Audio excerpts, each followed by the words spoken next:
Okay, we are back. Let's get back in game here. And we're back. Okay, so I grabbed a bite to eat. And we're going to continue on. Rest assured, it is not difficult. Simply raise your hand and focus as you would when attuning to an aetherite. Imbue the jade-colored stone here, if you would be so kind.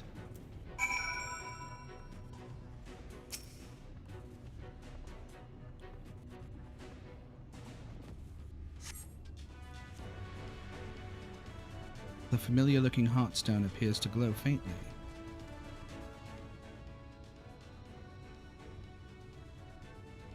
That will do. Thank you, Rando. If this heartstone appears familiar, it is because it belonged to Tadia. It bears the collective hope of the Knights Blessed, the hope that none shall ever again be sacrificed to sin-eaters.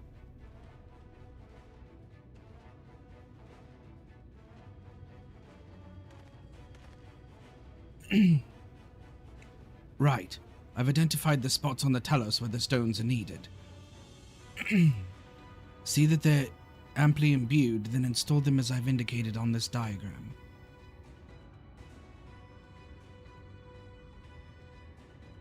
Understood. We will set about the task at once. When the Talos awakens and the way to Mount Gulg is secured, we shall sally forth. It promises to be a trying climb, so take what rest you can in the meantime. We will see you soon.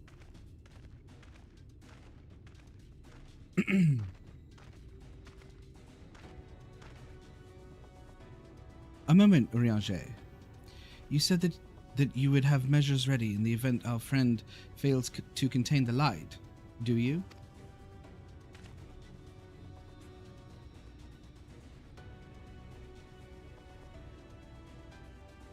Be assured that I do. All which I require lieth in this land.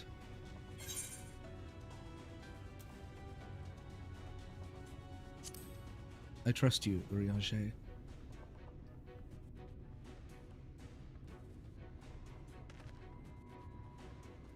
And I swear to thee that thy trust is not misplaced. As ardently as I pray for the preservation of this world, so too do I pray for thy safety. So rest easy, my friend, and take such ease as thou mayst, the better to be ready for the trials to come.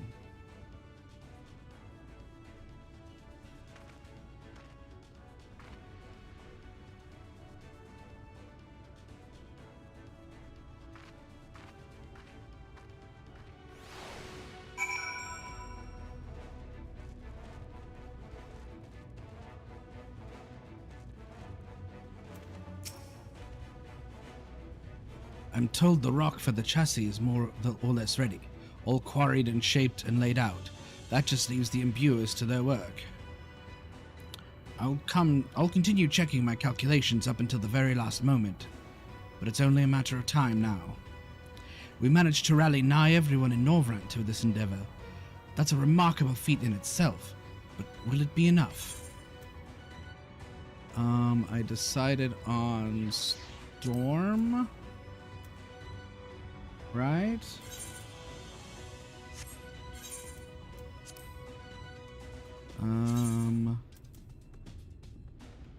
Yeah, Storm.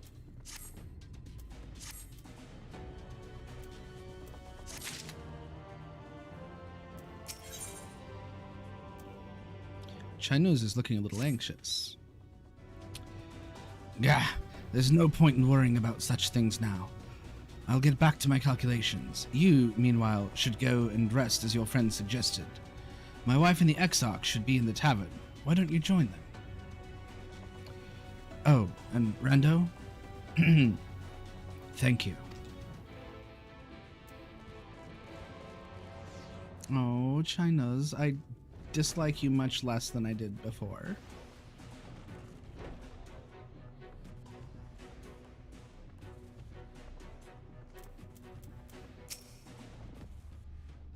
The Exarch? He went outside a moment ago, my dear. I would have thought you'd have seen him. He kept me company for a short while, then he came over rather pale. He's clearly been straining himself, the poor thing. Anyway, he excused himself, saying he needed a breath of fresh air. Weak as he looked, I did offer to go with him, but he assured me he would be fine. I do hope he's all right.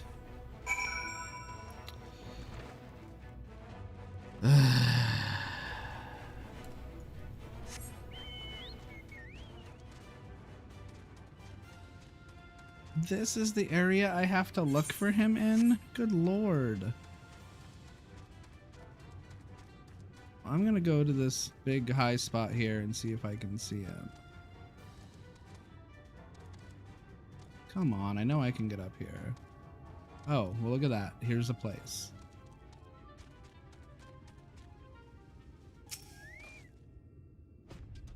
Let me survey.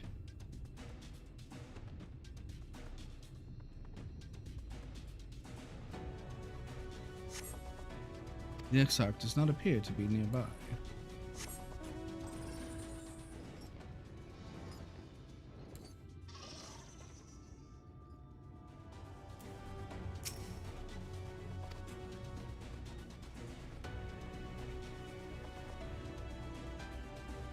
The Exarch does not appear to be anywhere in the vicinity. There is only the Shubin, gazing unflinchingly southward.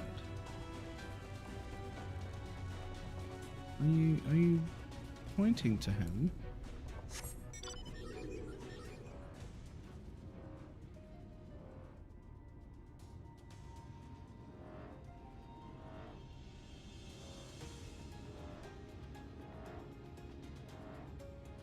You were. Thank you, Shubil.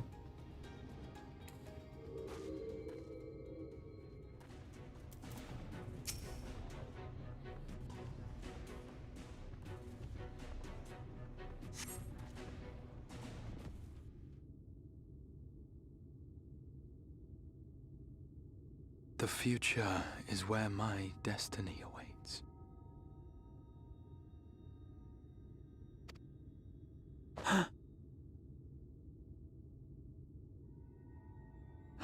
Forgive me, I was lost in a dream. I needed some fresh air and thought to rest for a moment. It would seem I am more fatigued than I realized.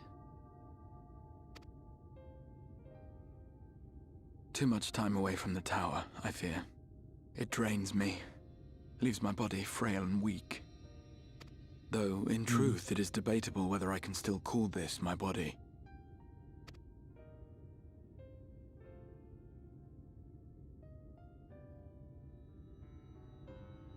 When first I turned my mind towards the salvation of the world, I came to the conclusion that it would take many long years, many more than remain to me.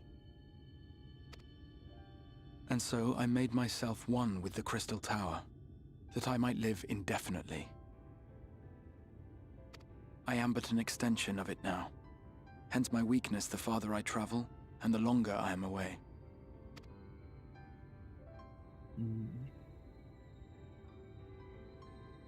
It has been quite a journey.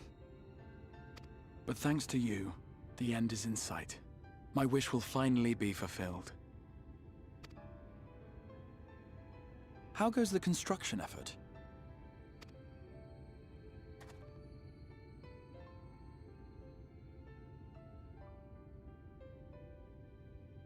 Then this may be the last moment we have to ourselves for a while. Come, sit with me.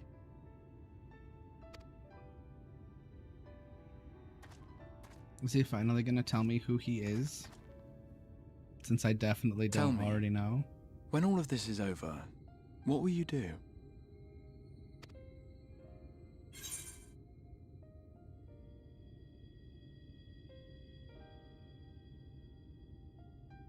I mean, honestly, yeah. Settle matters with the Empire. Ah, yes. Even should we succeed in forestalling the 8th Umbral Calamity, the specter of war will remain. But to declare your intent with such easy resolve, You truly are a hero's hero, my friend.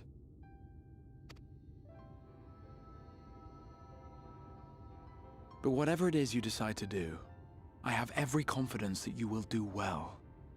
For you have the strength to forge your own path. You will leave countless lives better than you found them, and the souls you touch will never forget your kindness. Then, in trying times, when you question your worth and your choices, they will raise their voices to remind you of the difference you have made. And thus will your deeds come to affirm your path. Remember this.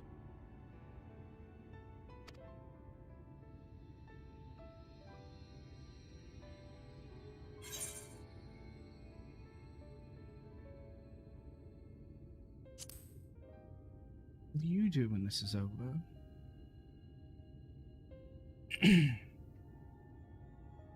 When this is over, indeed. I once told you that there are things we can ill afford to lose. Things, I said, though in truth, I spoke of a person.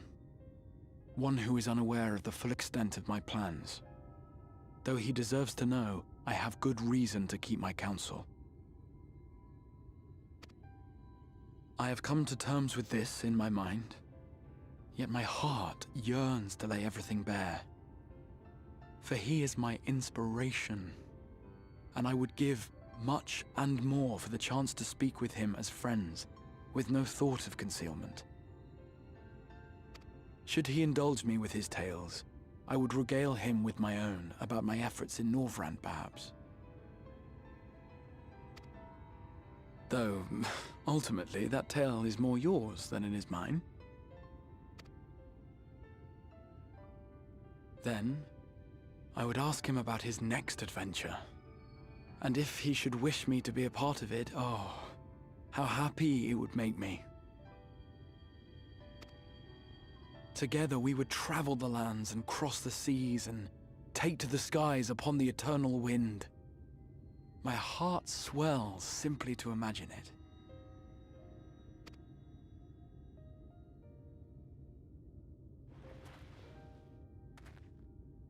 But all of this is contingent upon our victory in the coming battle.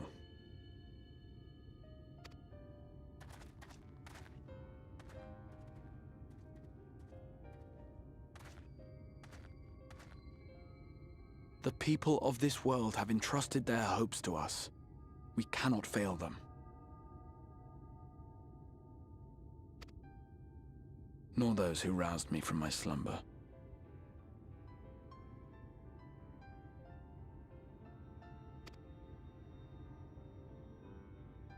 Thank you for your company, my friend. Let us return to Amity.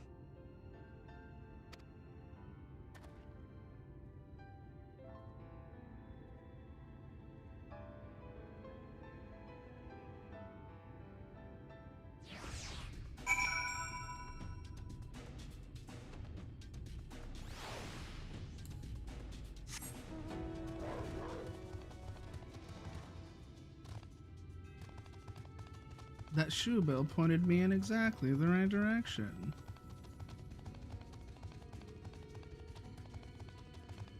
And now he's gone.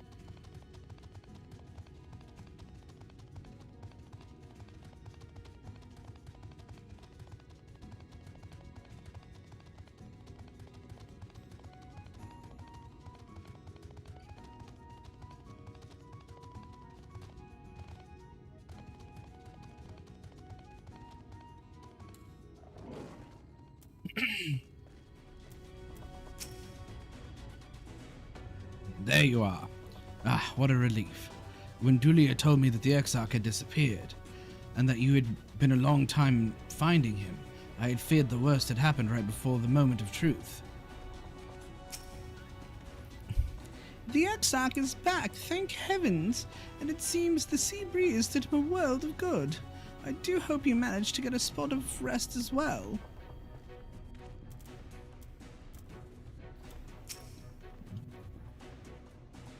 Worry not, my friend.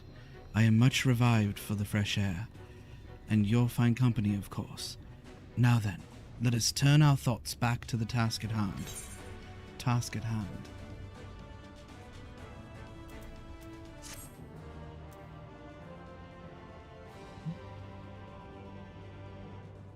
Oh.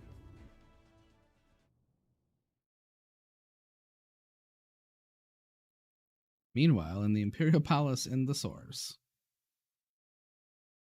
Which implies there's one in the first, but whatever.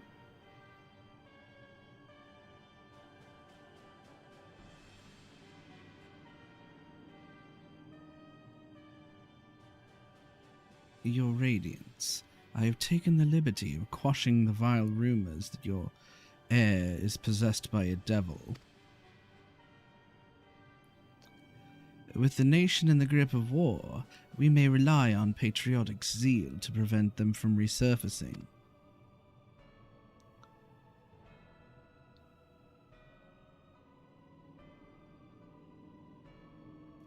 And what of Emmet Selk? He has taken himself to the first, to usher that world to its end. Or so I believe. He did not disclose the details of his mission, having ever preferred to work alone.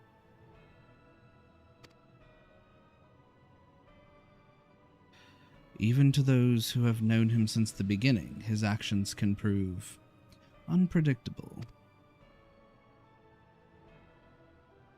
I am no stranger to his ways. He joys in playing me for a fool. Full many times have I been convinced I was acting of my own volition, only to discover all was as he willed it. My dear grandfather.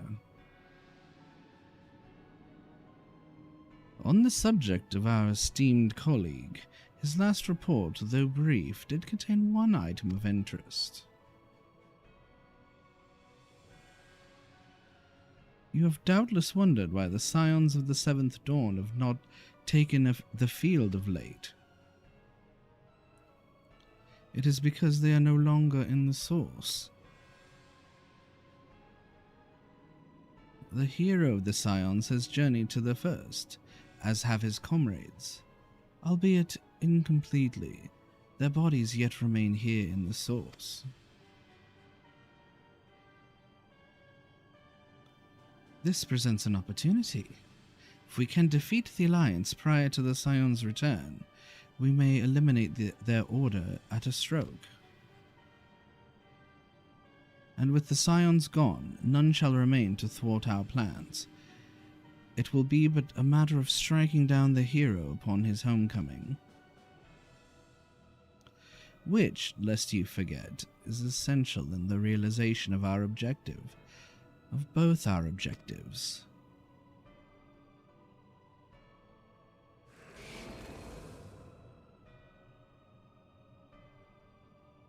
Through Heidelin's meddling, her champions threaten to wrest the reins of fate from our grasp. The world is at risk of being dragged down the false path. One which will never see man reclaim his true form. 'Tis unthinkable that he should supplant us, incomplete as he is. Such a devolution is abhorrent, and it must be stopped before it's too late.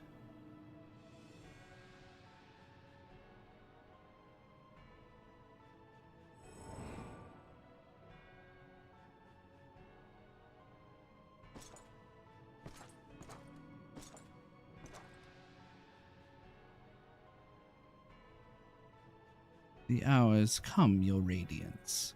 Our armies... Order your armies to march once more. Crush all who stand in your way. This is your heart's desire, is it not? To seize a victory that is yours and yours alone, for the future of Garlemald.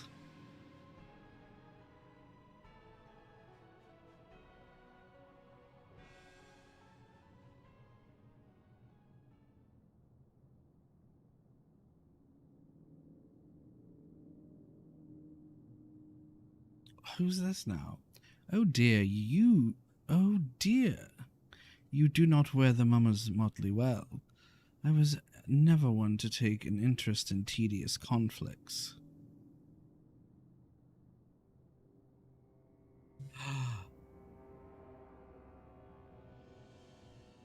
Okay, so that's who I kind of thought it was. The whereabouts of my one true friend, however, they interest me greatly.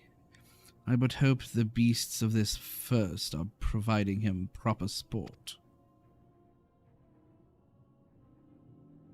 I would know every detail, Lord Xenos. Or would you rather I called you Elidibus?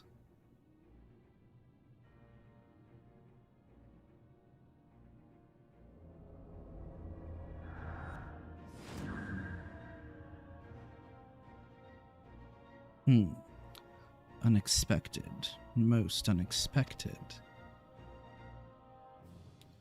That immortality should be within the reach of one with a borrowed echo. You have outdone yourself, Xenos ye Galvus.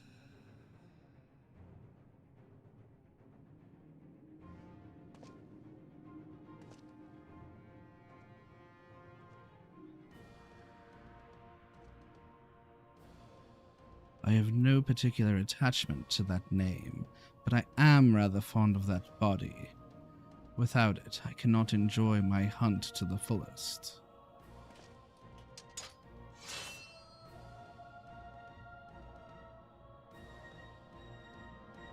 Your secrets or my flesh? I care not which you give me first. The choice is yours.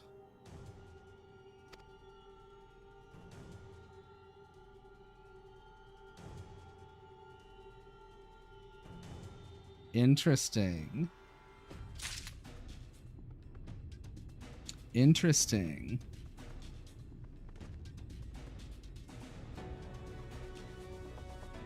Indeed.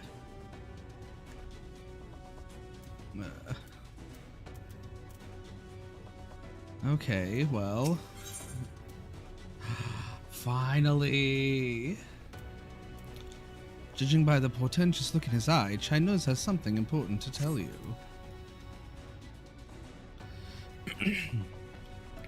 Right, so while the two of you were away, I received word that everything is in place, meaning we can proceed with awakening the Talos.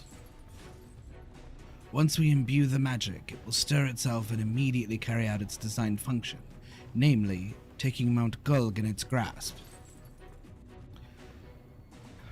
Rando, we may not be certain that Vorthri will not look on in idleness as we beat a path to his front door. Once our plans are set in motion, there will be no turning back. So see to your preparations as meticulously as you may, and I will give you the order to proceed as soon as you are ready.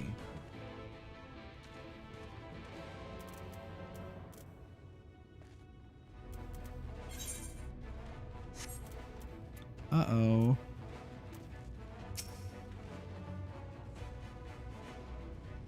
Give the word, and I will relay the order to awaken the Talos. Engage. Enterprise, engage. Very well. Let us begin.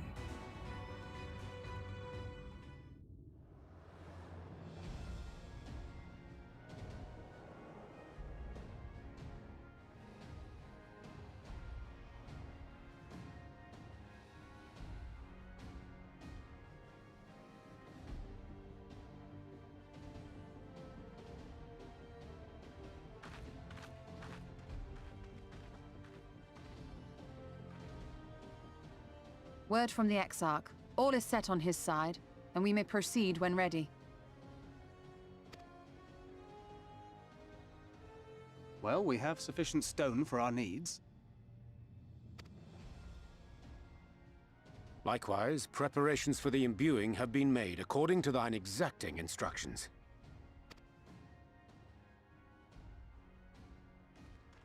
Then you need only say the word. Let us begin. See that everyone is in position. We shall catch Vorthri, mountain and all.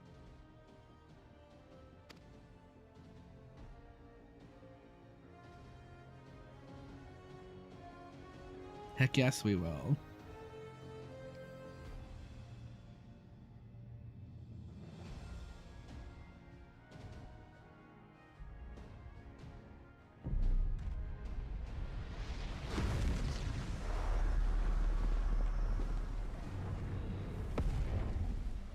Here it comes!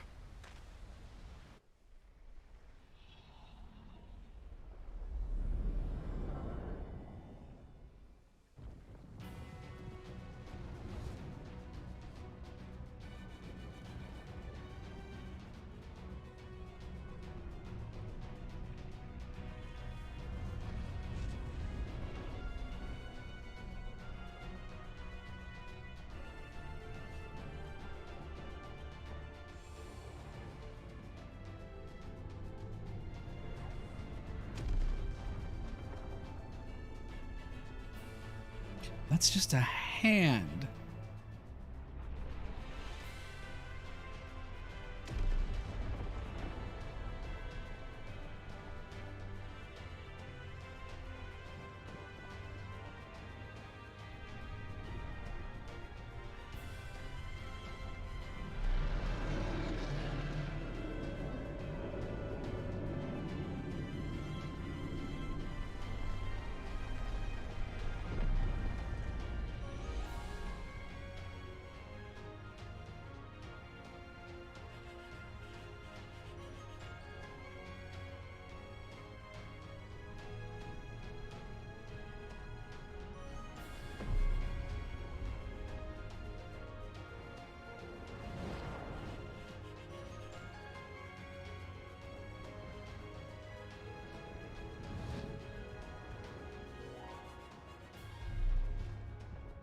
Ha ha! Yes, yes! You've not lost your touch, you clever old bugger!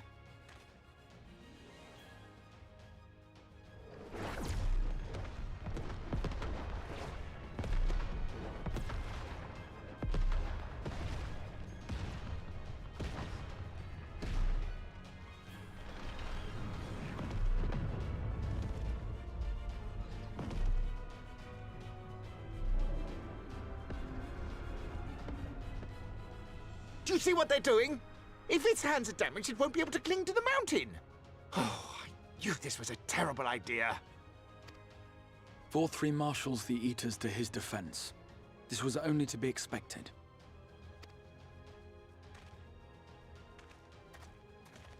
We must try and draw as many of them down to the ground as possible. It may not be enough, but we have no other choice.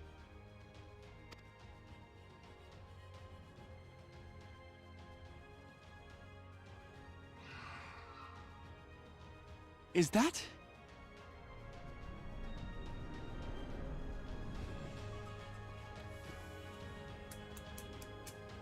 Such a heartless thing, our sapling is cold and cruel and heartless! She's pissed that I didn't call her. Or they're pissed that I didn't call them. I'm Some of us in sorry. times of need we expressly said, yet what should we find but the final battle joined without so much as a whisper of our name?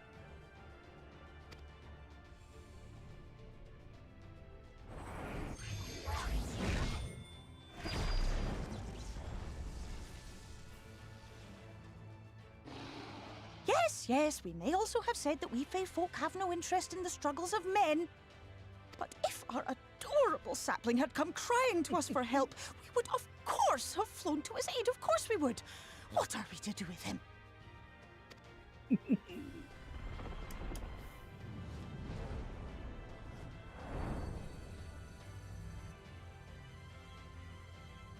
We are so very, very sad. You will play with us. Cheer us up again!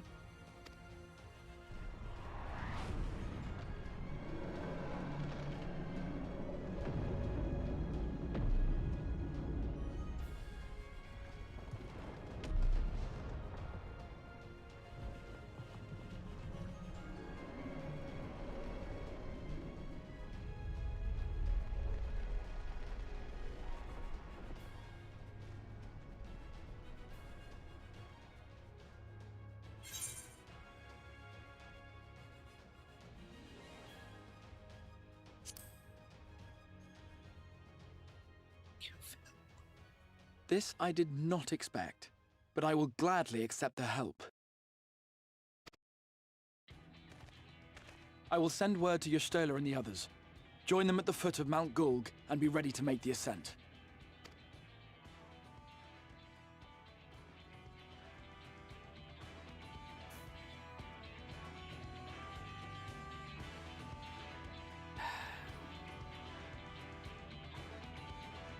See, I said that earlier when they were talking about how the Fae likely wouldn't help, like, but my branch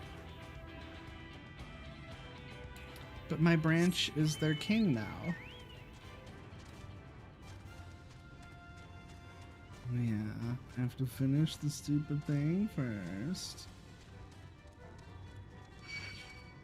So where exactly am I going? Oh, just directly north, okay.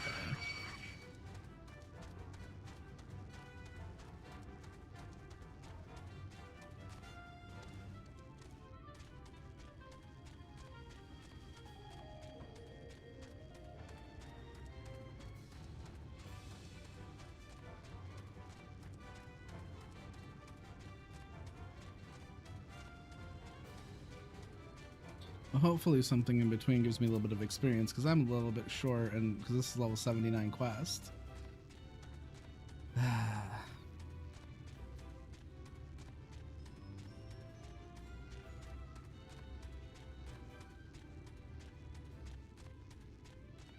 Oh, my friends.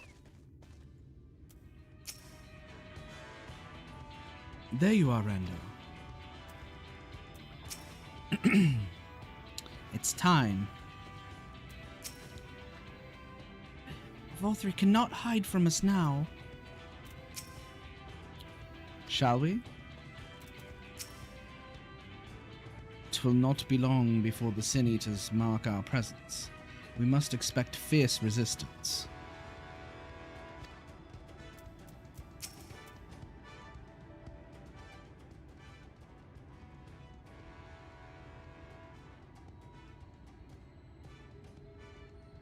Everyone is here. Good.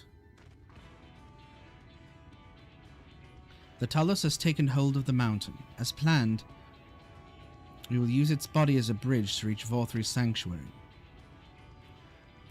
The Sin Eaters will make us work for every Yalm, of course. But we will carve a path through their ranks and meet with their master, regardless.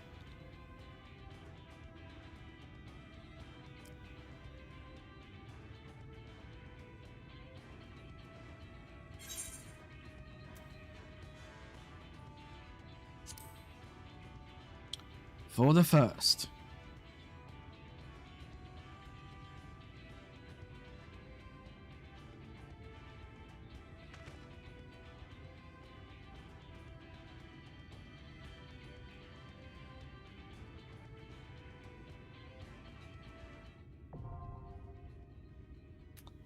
Oh, Mount Gulg.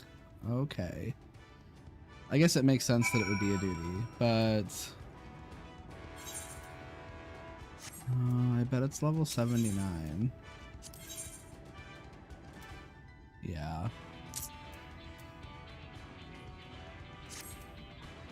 Okay, well, I'm gonna go and do fairy quests real quick. No, Ilmeg. Lida Laran. I'll be right back, guys. I'll be right back. Gotta go do my pixie dailies real quick.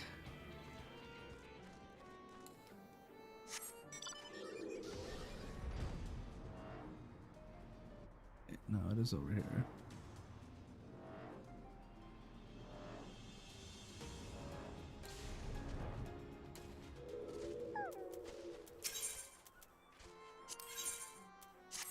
Okay. Like, I've done these several times now, so...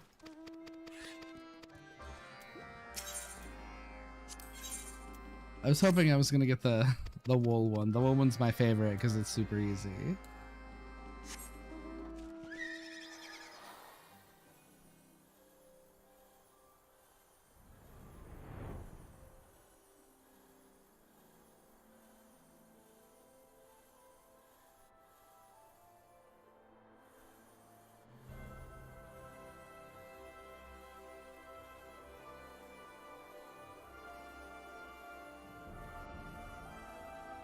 Okay, well, hopefully these 3 quests will be enough to finish out my level. I keep forgetting to eat things.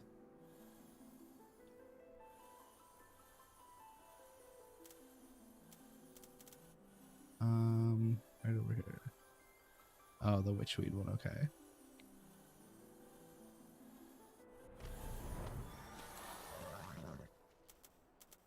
Okay, so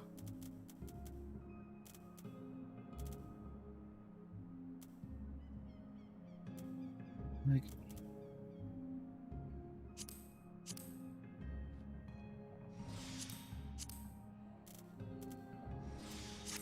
okay.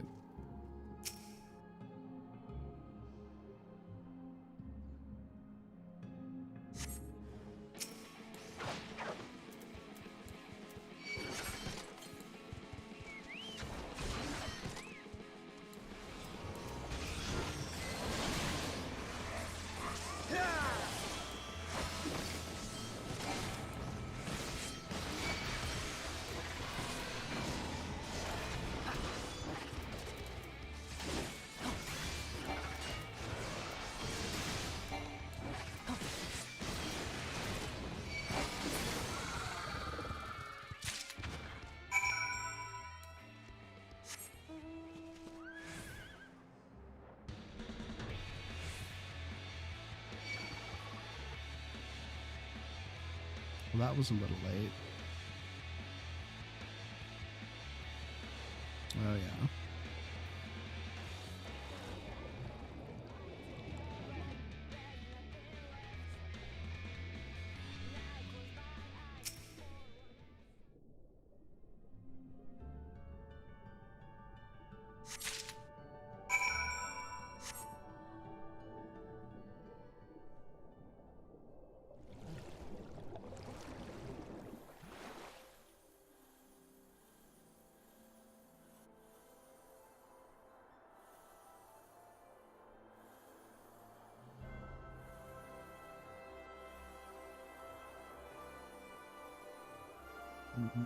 Oh.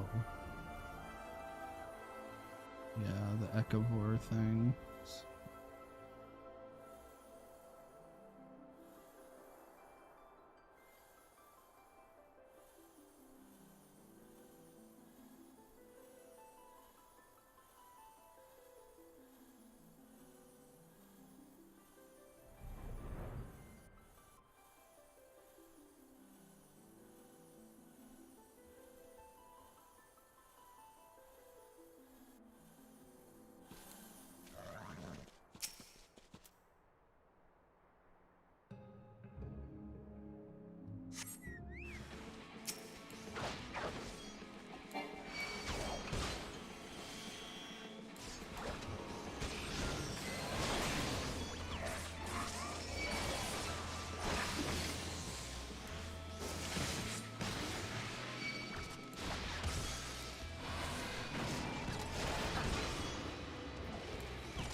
Okay.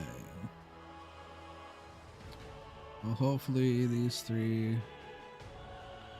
will push me to 79.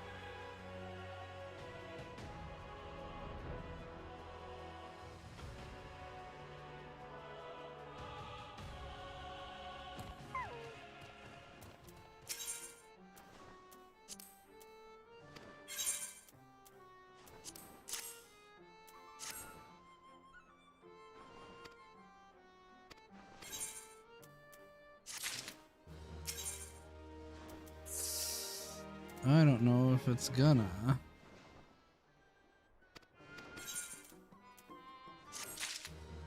Oh, yeah, it's oh, because I got that. So hopefully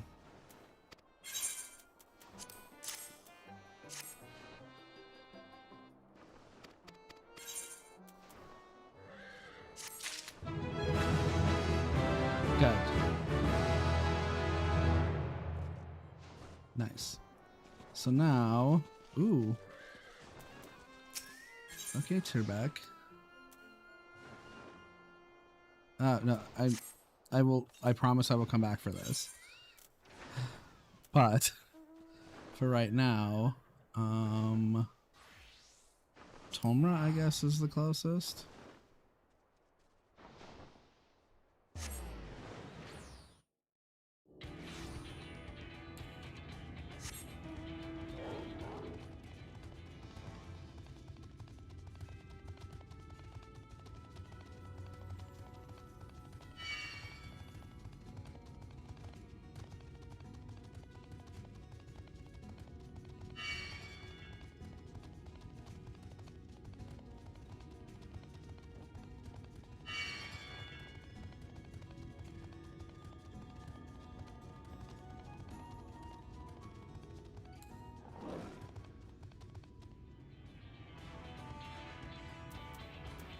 Okay, how about now?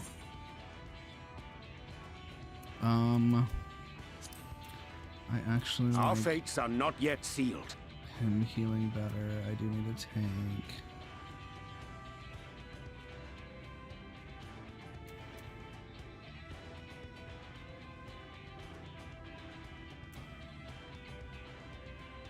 Yeah, let's do this.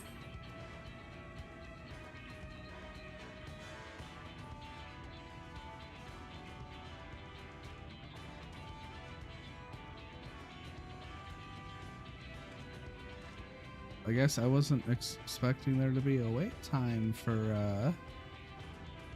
a trust.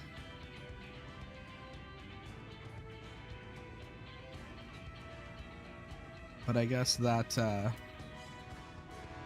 that preparation hype is real, huh?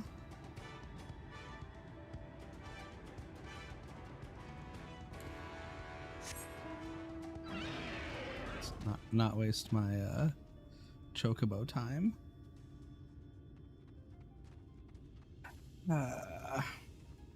So I mean, it's 9 o'clock now.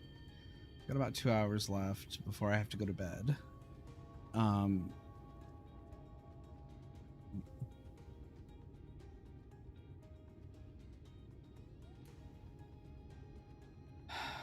don't know how many quests are left. What quest am I on?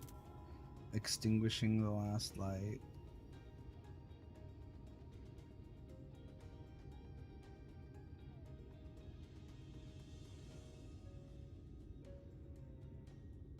Let's see.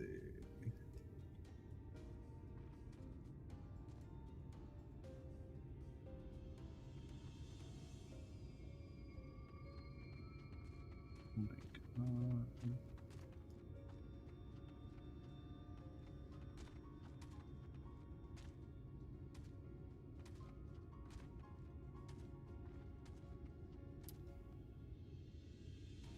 There's still like 62 quests left, but this doesn't tell me like what it is until like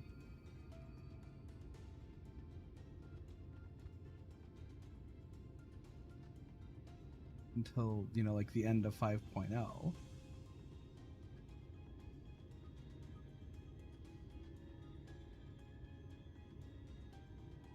It's like there's 62 left total.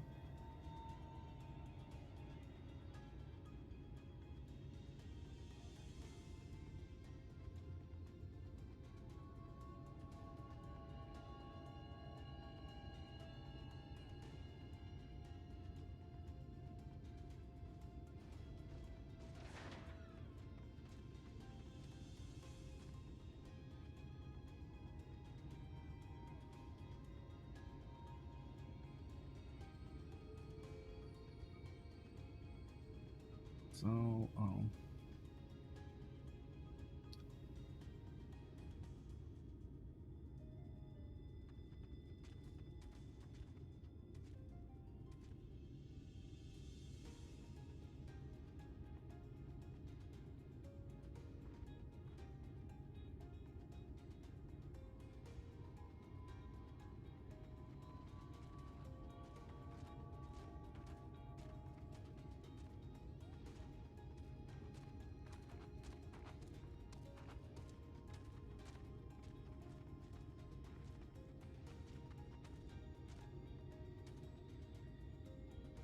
Let's see.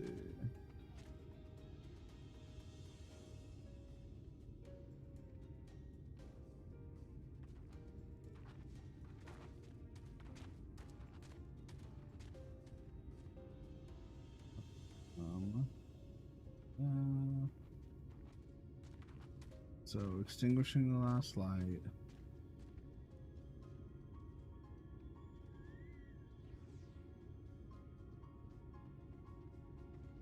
Oh, so this is going to be a dungeon and then a trial.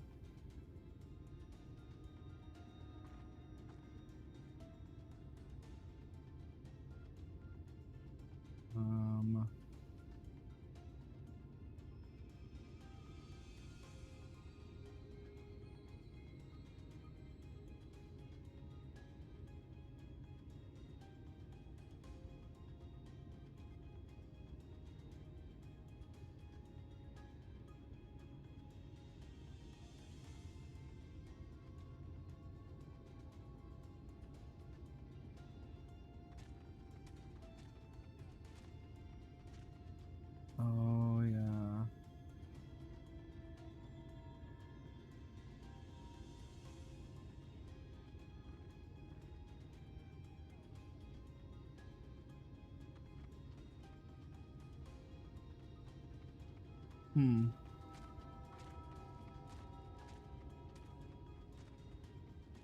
So after I'm done with the dungeon and the trial, there's 1, 2, 3, 4, 5, 6, 7, 8, 9, 10, 11. 11 like named quests. Of course, like usual, that doesn't count the little individual steps. So I don't think I'm gonna finish 5.0, which is unfortunate. If like, what's going on with this queue?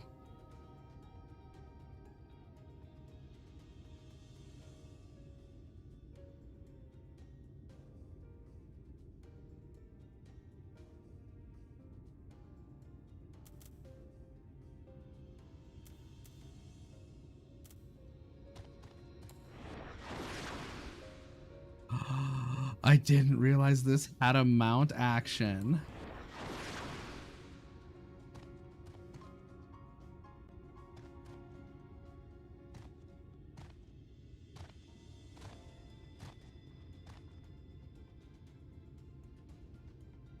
Nice. Well, it seems a little weird to be in, you know, an almost 7-minute queue now in a trust dungeon, but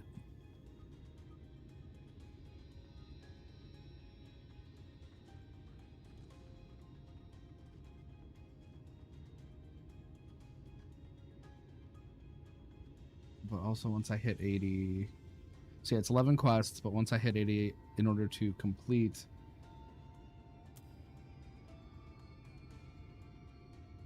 the last quest before the level 80 ones, there's 4 that are level 80. I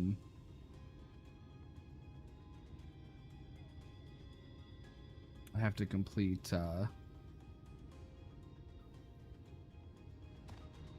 one of my role quests, and I've got the tank one most of the way through, so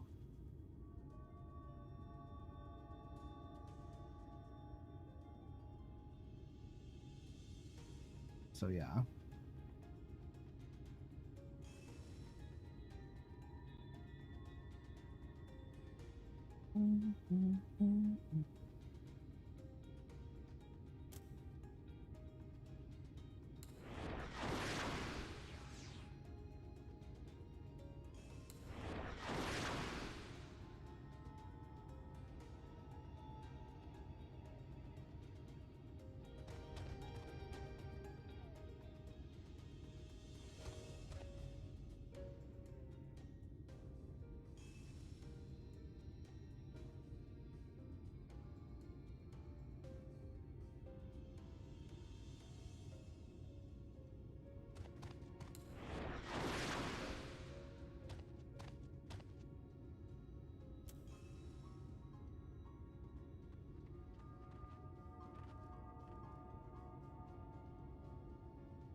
Well,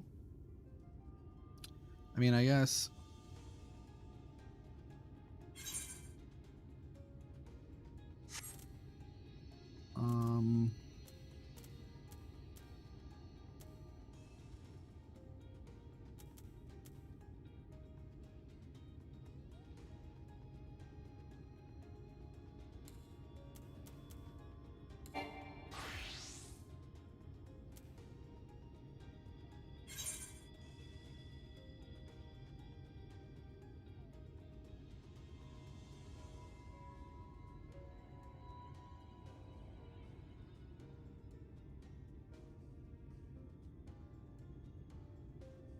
I don't remember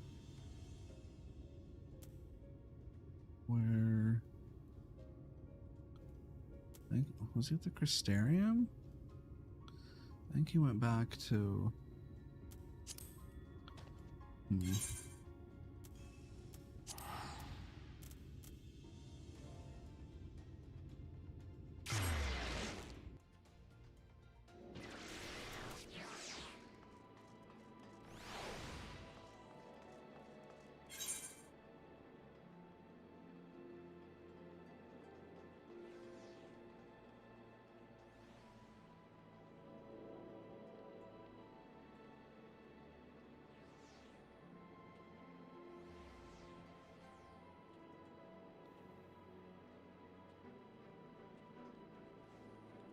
Where did he go?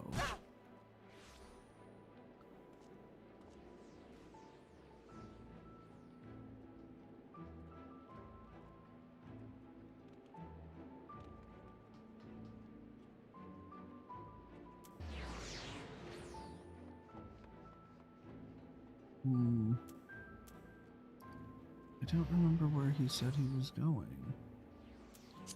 Grandson, Missouri, where are you at?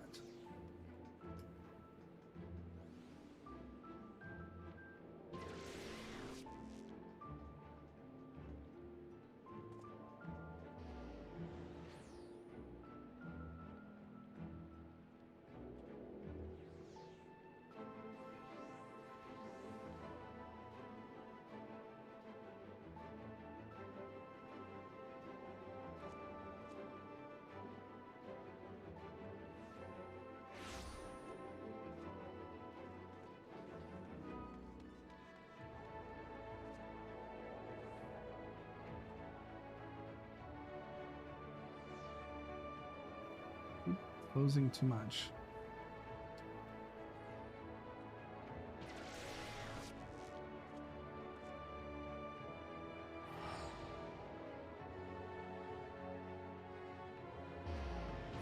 So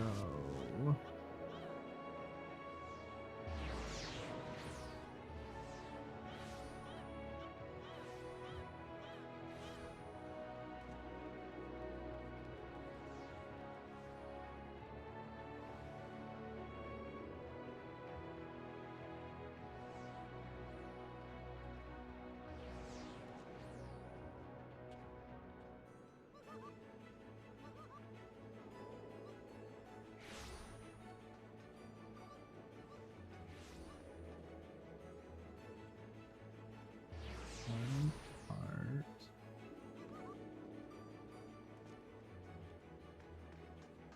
Use it to move again.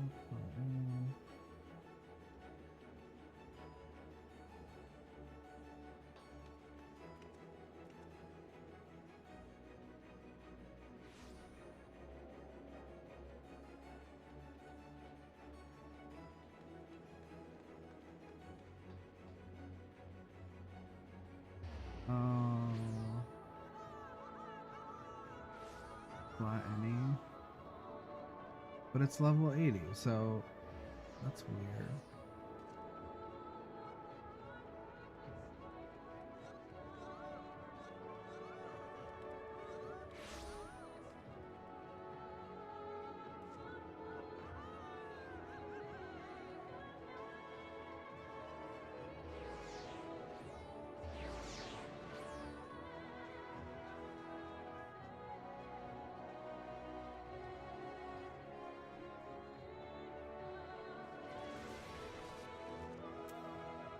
It's 15 minutes. Seems like a lot for a trust dungeon.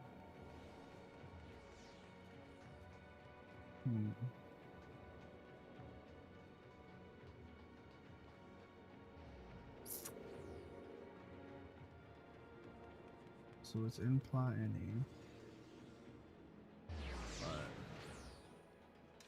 it's a level 80 quest. Let's see. Okay, good. It's about time. Okay. Here we go. Let's go.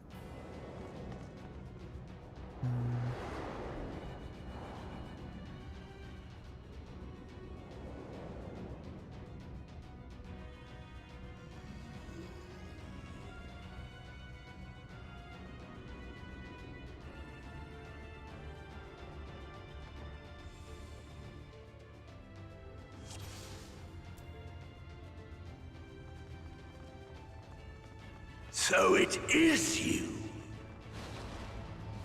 You will not defile my new paradise. Yeah. Yeah.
Okay.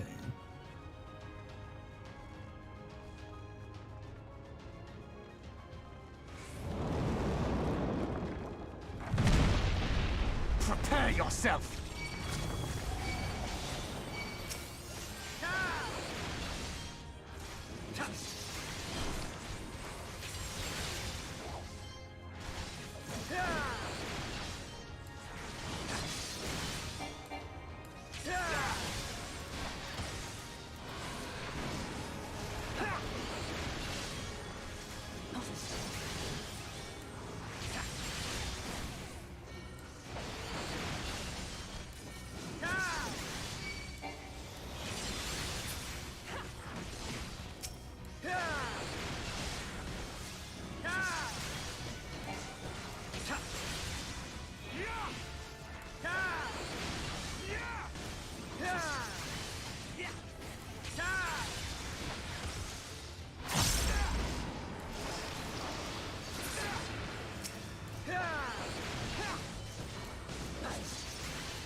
Okay.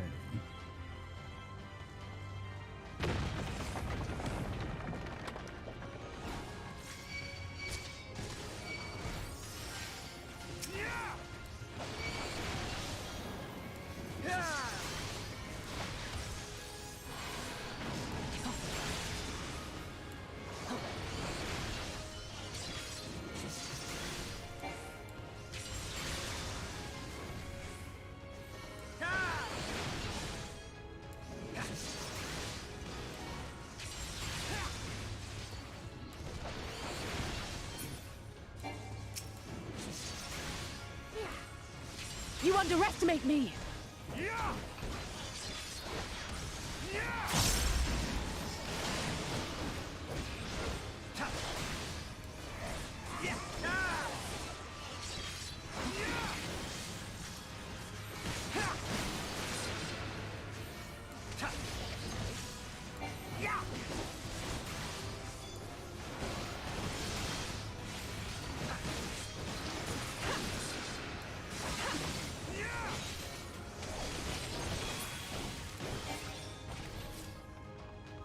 Okay.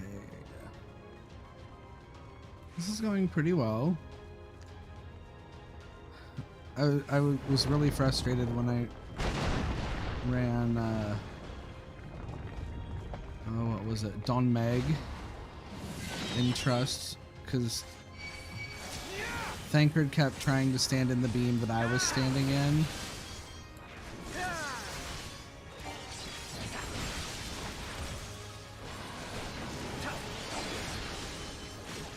And so, like, kept dying because the boss got too powerful.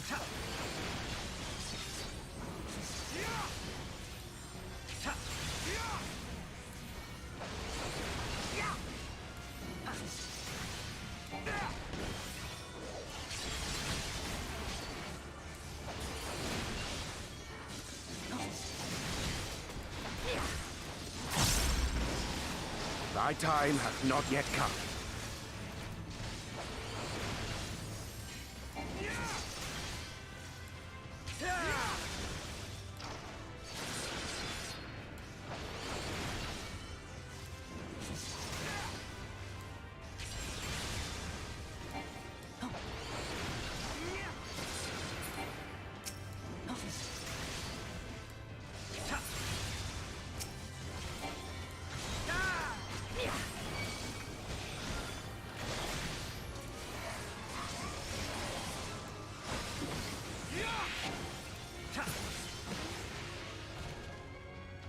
Okay, this is going pretty well.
Alright. Oh, boss fight.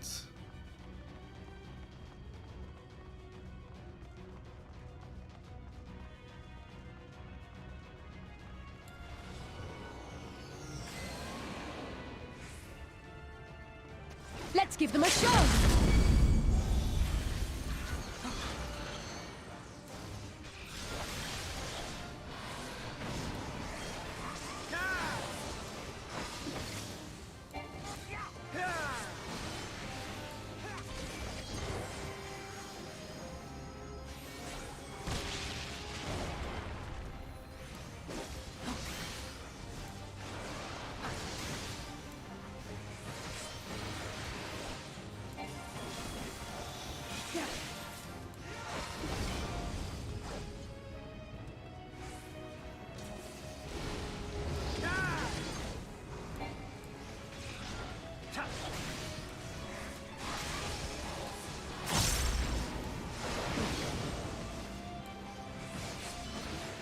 I shall protect thee.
Okay, so we've had one boss.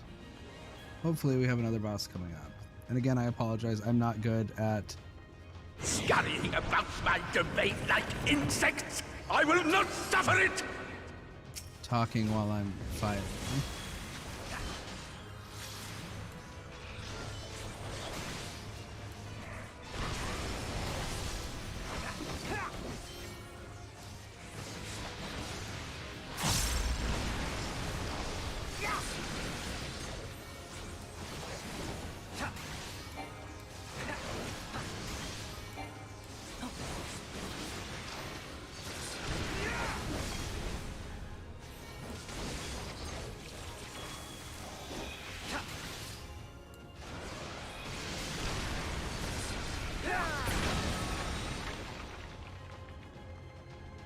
Okay.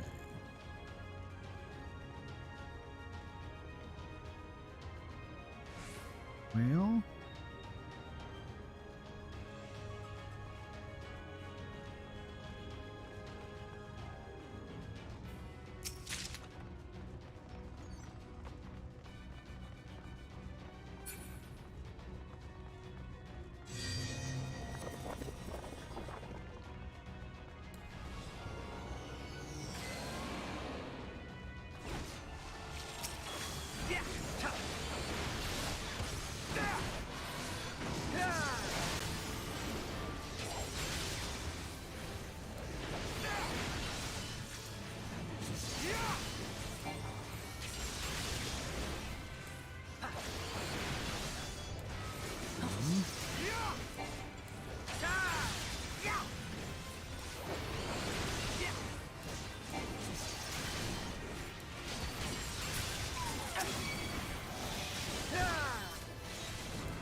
Be gone!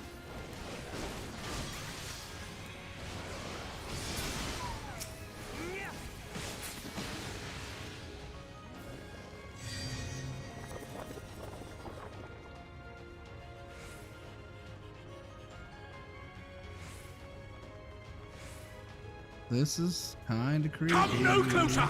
Filthy creatures! Okay, let's go. Prepare yourself!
What is that?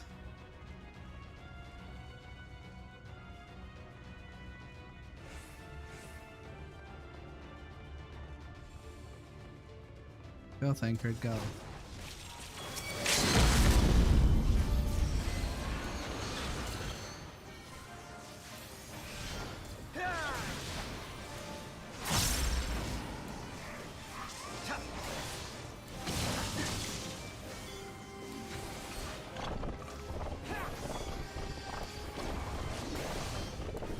I shall protect thee.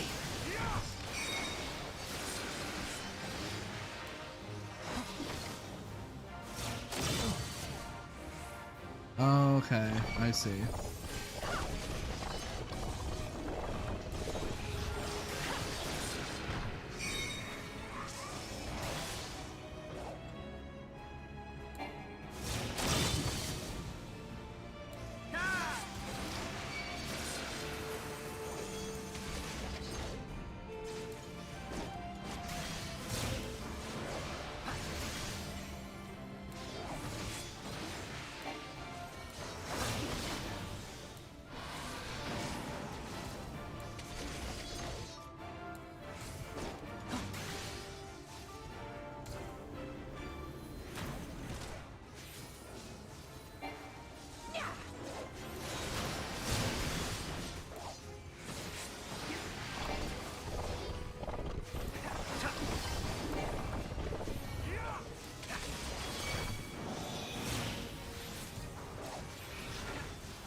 I guess I didn't get that one.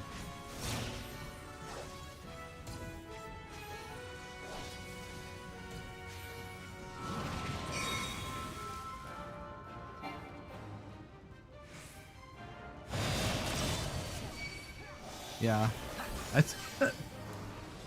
I don't get it.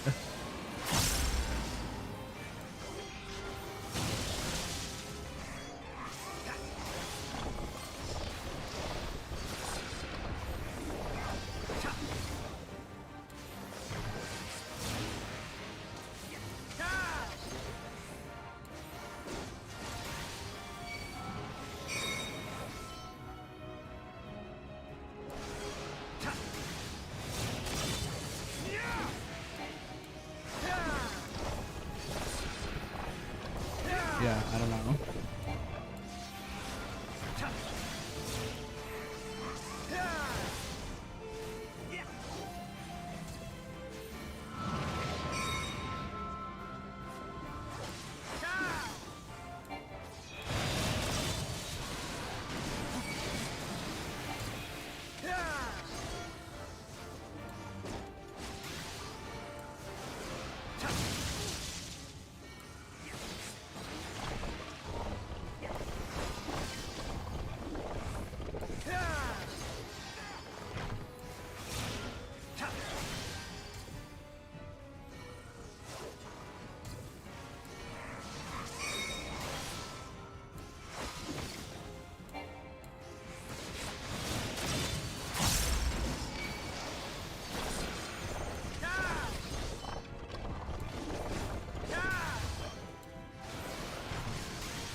Yay.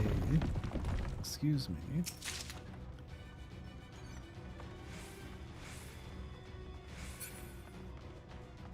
I am righteousness! And righteousness will prevail!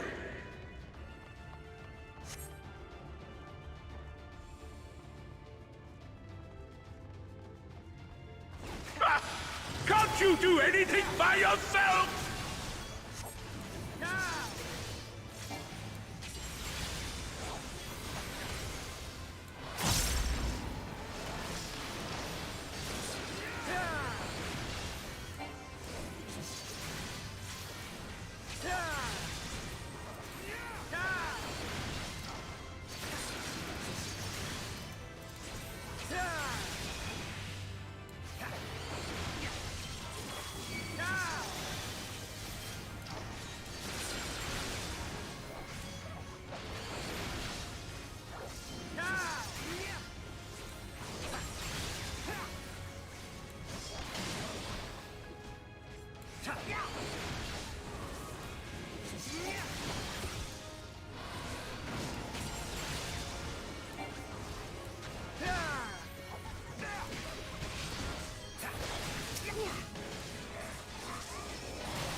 Okay.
Okay.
Very well. If you will not be discouraged.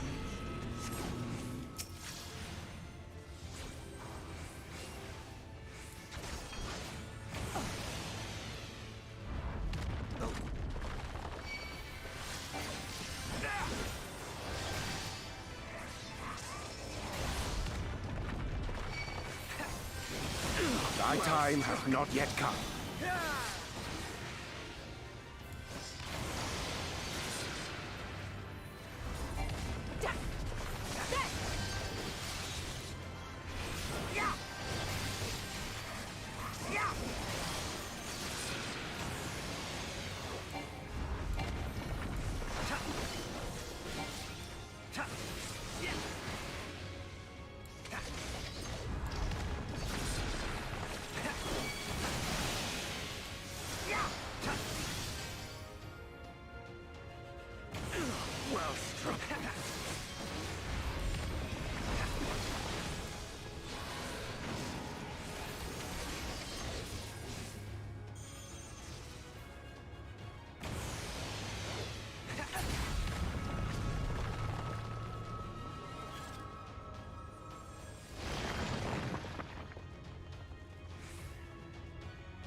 Oh shit, I'm gonna lose my buff.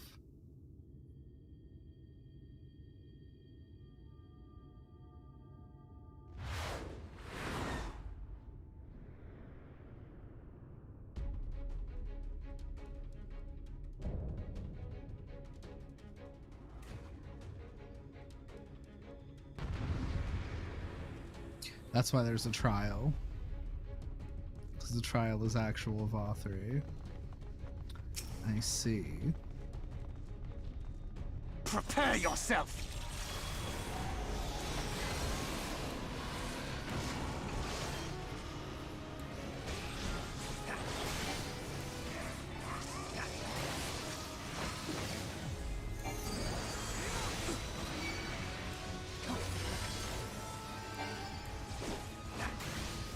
I shall protect thee.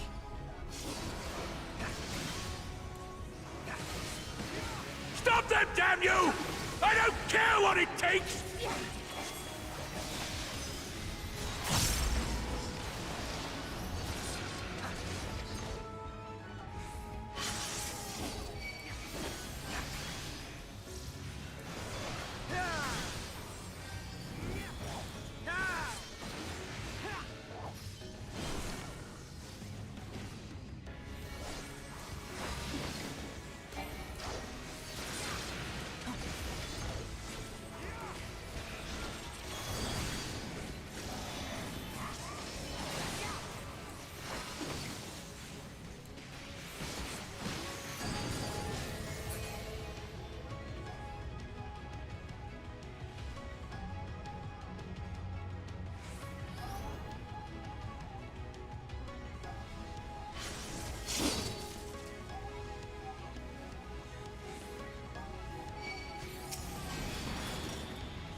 Keep your guard up. Thy time hath not yet come.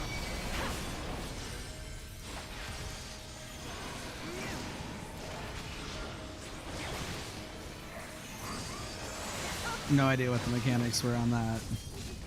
I am going into all these blind, so...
Damn it.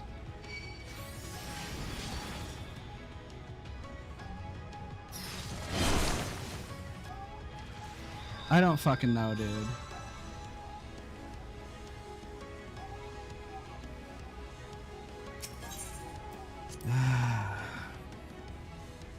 Yeah, I don't like that mechanic. I don't understand. I don't know what I'm supposed to be avoiding or what. Like, I think I said at the very beginning, I'm not great at this game, but I do enjoy it. I'm not aiming to be super great at this game. So it's kind of whatever. Oh my god.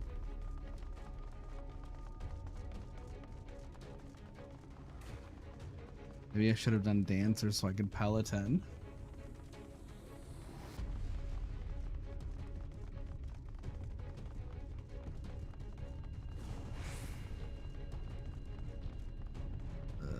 Almost there.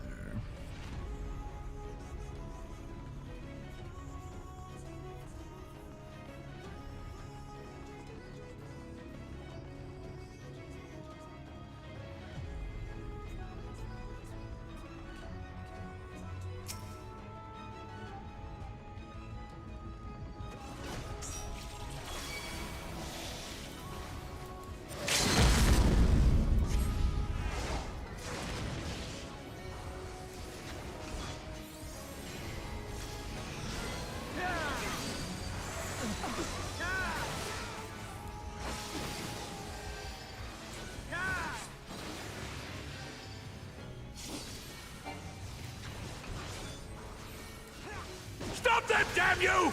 I don't care what it takes!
On guard! Just need to make sure I don't lose my buff.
Keep your guard up!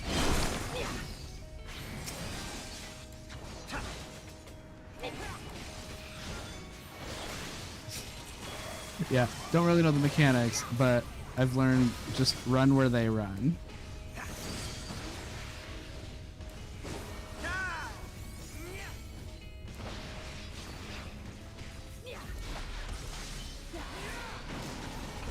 Like, I'm losing all focus.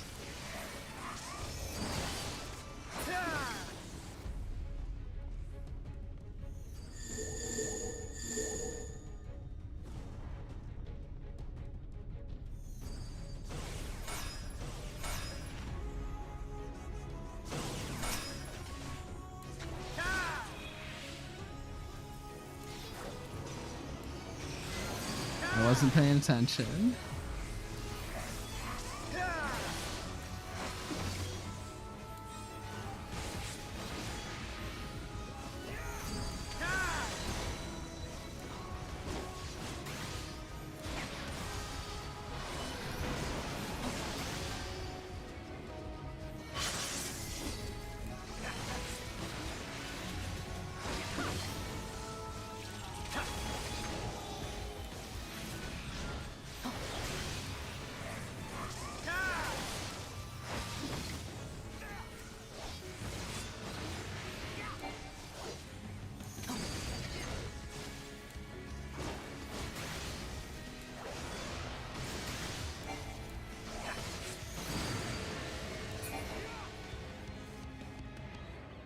Okay.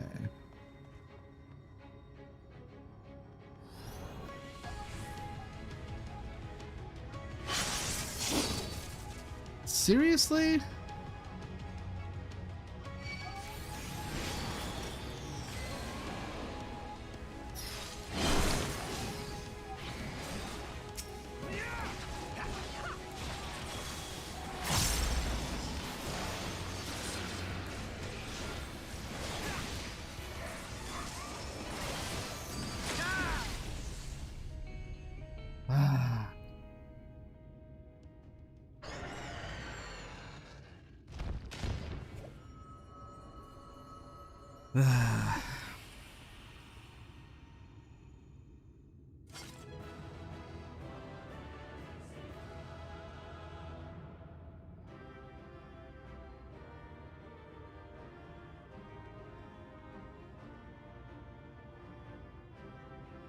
Okay, cutscene time. So hopefully, I'm pretty sure it's gonna lore port me Ooh, what does that look like?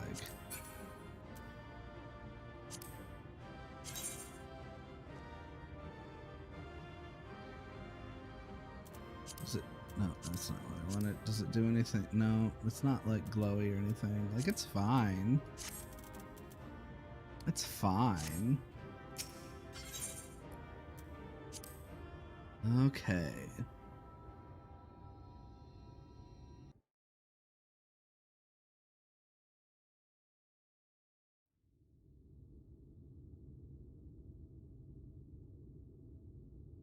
Here we go.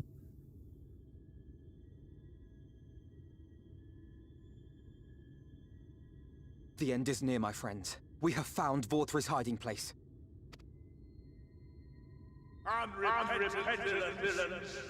Will you not be satisfied until you have brought disaster down on your own heads?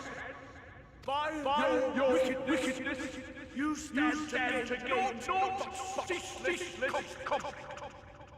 I hate this echo effect. Had you only entrusted fate to me, there would have been peace for all. You could have lived bliss in my eternal paradise, free from the burdens of constant purpose. Peace assumes many forms, and I do not doubt that you considered yours well worth the cost. I was even prepared to believe that the end might justify the means. Ignorant as I was, I had hoped that you might mend your ways and join hands with us, that we might strive together for the happiness of all. But no more. Your actions cannot be reconciled with your words. Peace for all, you say? Yet when you were threatened, your first act was to sacrifice your own people in order to save yourself. If your paradise can be rebuilt so long as you alone survive, it exists not for the people. It exists solely for your twisted pleasure. Yeah. Hear me, Vorthri.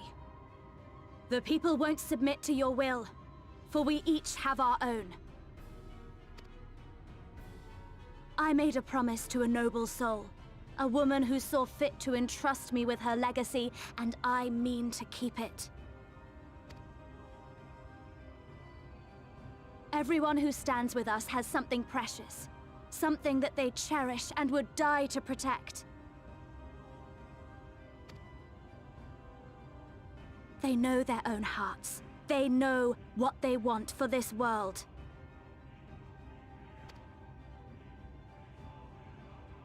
And by lending their strength to our cause, they have spoken. No matter how hard you may try to bend the world to your will, we will never yield! Silence! Not another word! You presume to lecture me. Insolent worms. You will learn your place. With my true powers awakened, I will expunge you like the filth you are. Your demise will serve as a reminder to all that I am the zenith of mankind and sin eater both, chosen to rule over creation by right of transcendence. My very existence is virtuous. I am perfect, immaculate. He seems disinclined to grant us an audience. So, I mentioned this earlier, several parts ago, but part of his rhetoric, if you will, sounds very familiar to me as an American.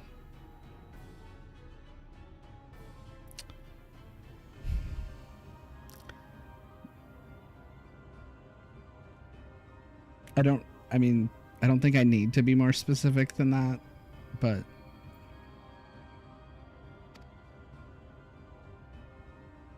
Find Vorthri. We will hold the Eaters here. Come! Let's finish this!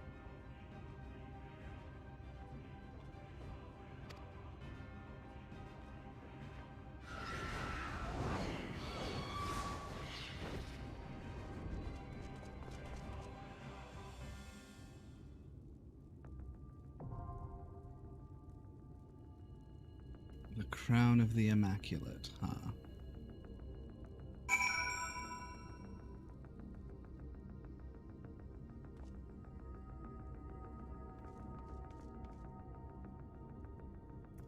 I've got time. It's a trial.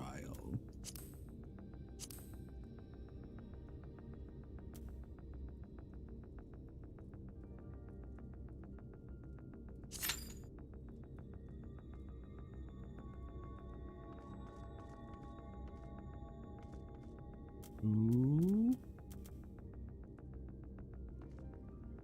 Well, in that case, honestly,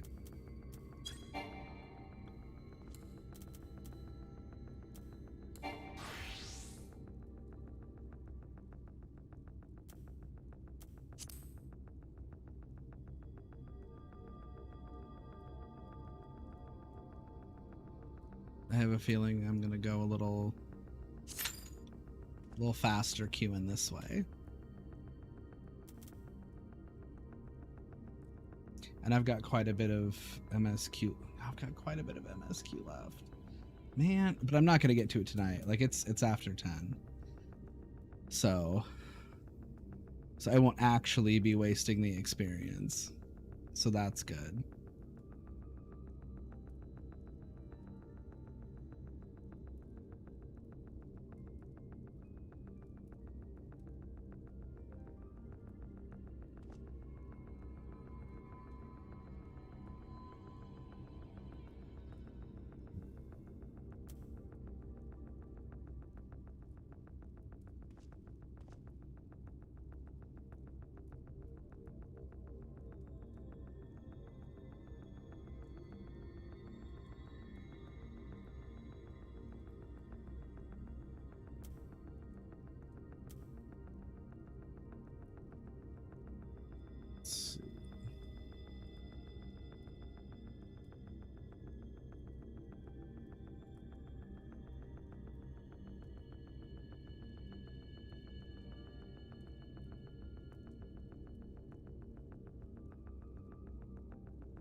Well, I mean, it's gonna pull me back here anyway, so let's go to Limsa. While we're waiting. Oh, Lord. Oh, well.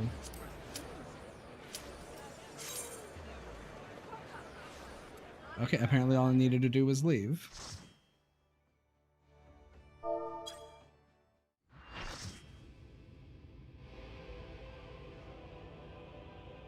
Are you so determined to die? One last chance, villains! Bow down and acknowledge your king! Your god!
Come! Prepare for judgment!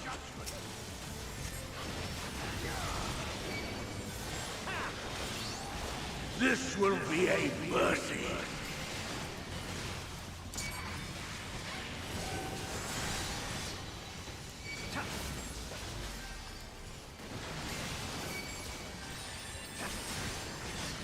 To me, my servants! Feast upon these villains and their foul sins!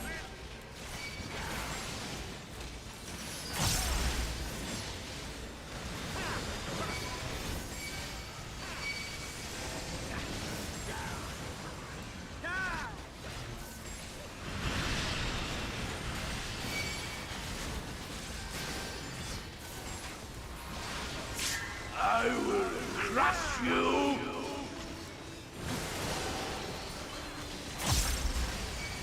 Fine! Fine if you refuse to die! I will strip you of the illusion of will!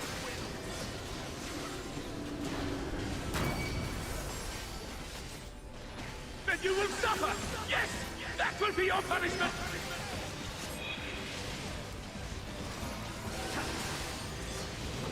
Receive of me my blessing and rise higher!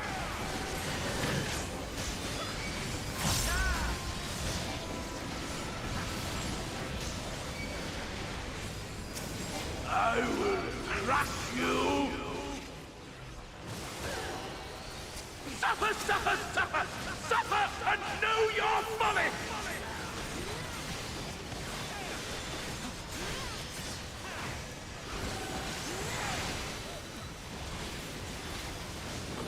Damn you! Why do you not fall?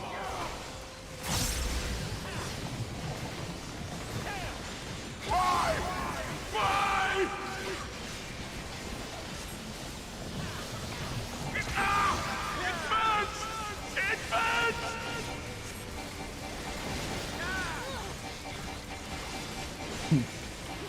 I mean, this is going relatively quickly.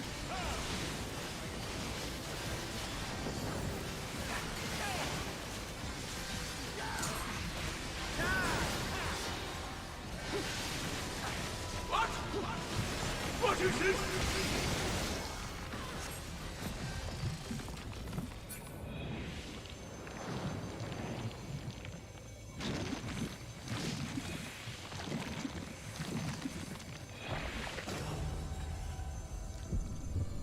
What is this? The light surges within me! Ah, such bliss! I see now!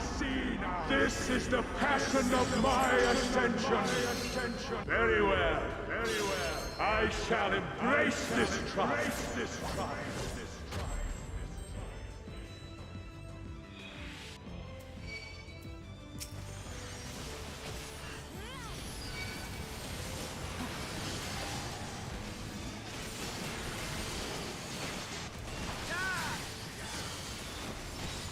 Feel my wrath!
Feel my wrath!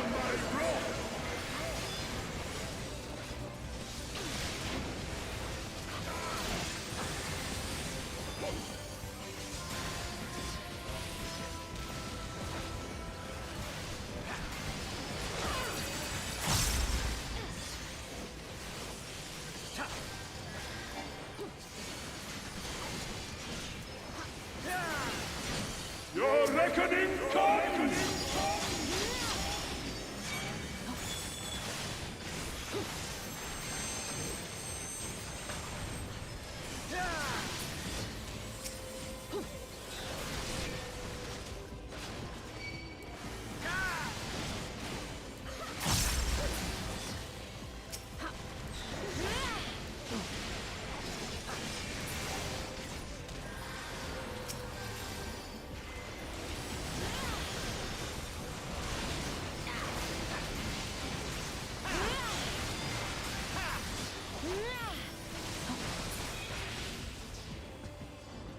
I shall excise the sin of your existence!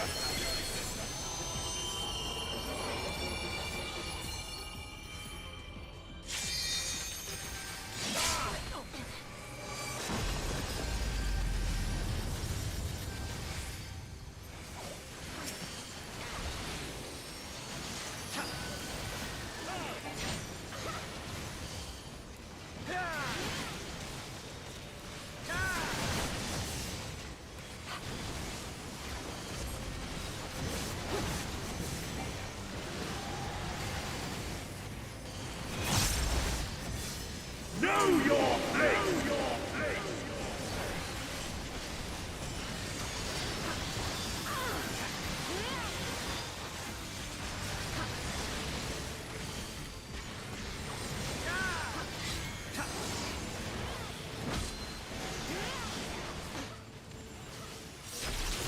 Feel my wrath!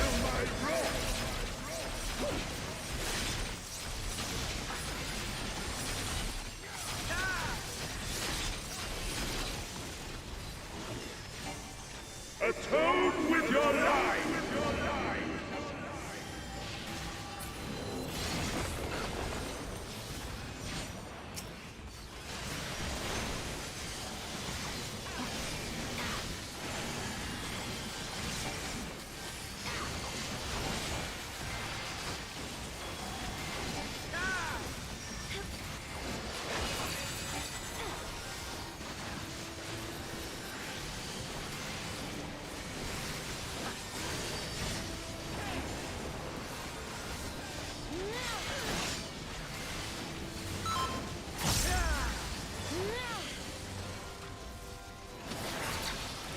Know your place!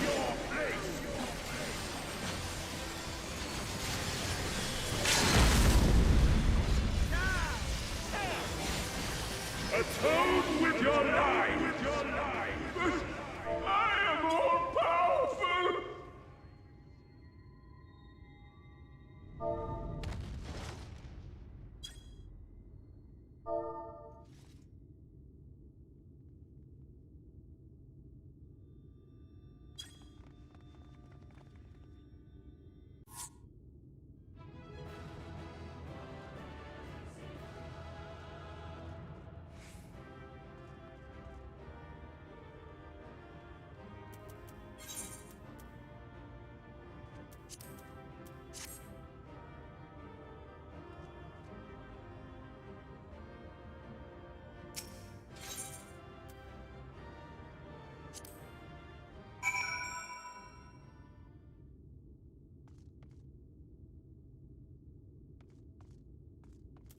Okay, so let's see. With your powers, you could have done so much good. Well, it looks like we missed it all again. Priorities. We've secured an escape route. Do what you must. There lieth the last of the light. A dramatic transformation, the result of the Sin-Eater within emerging to claim dominance, I assume.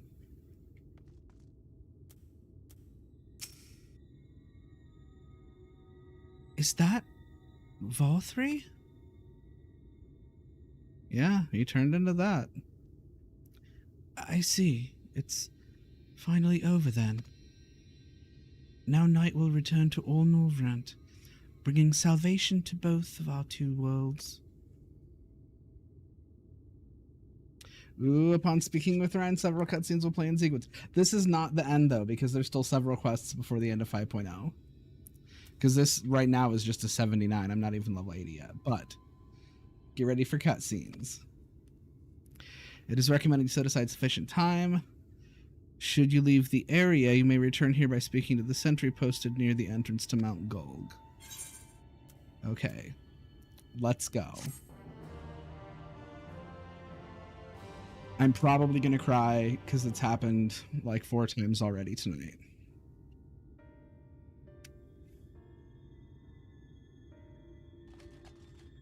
Why am I cast down? But it is you who are the villains. Father told me that I am hope. I am righteousness. That I am a god. That is why I was born as man and sin eater both. I kept the people safe. They respected me. Worshipped me. So real quick, another one of those things that I'm not supposed to know, but I kind of know, and I'm not sure if this is exactly correct, but I have a feeling I have a suspicion that it's one of those things that I'm not supposed to know of who father that he mentioned is, but I think I might know. But again, not going to say anything. How can this be? I should be the one looking down at you.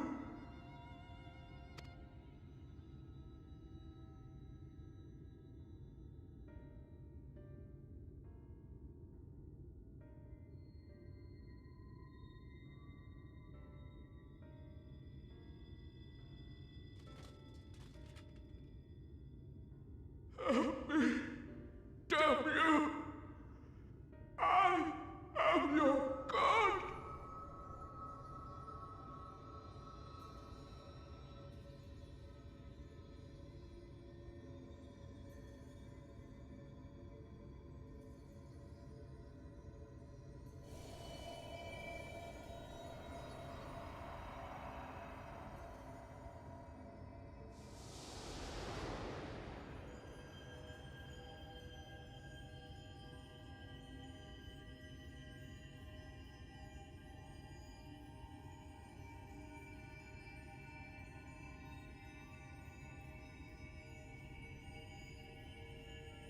Something bad is probably going to happen after I absorb this.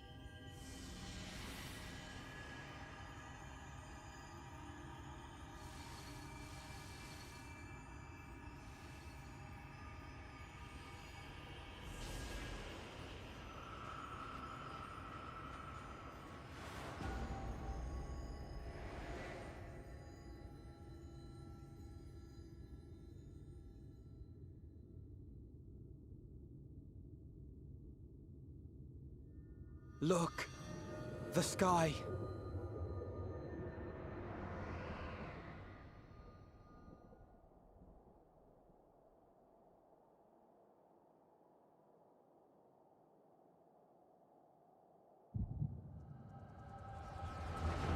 An echo again. This is only the second time I've had an echo in the first.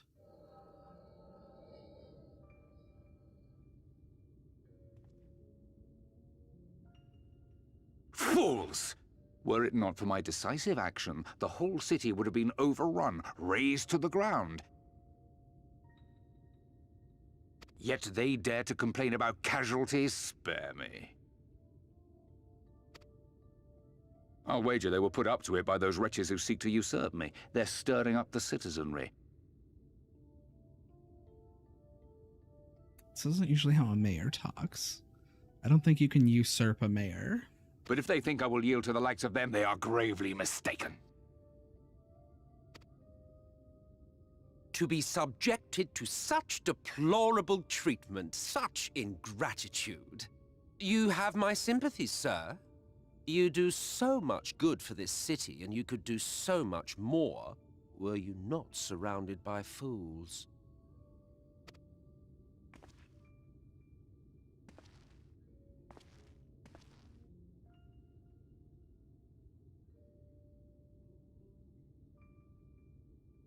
Who are you? You're not supposed to be in here. My apologies for the intrusion, but I come bearing a proposal. One that will ensure the longevity of your reign.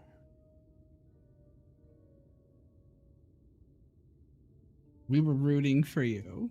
We were all rooting for you.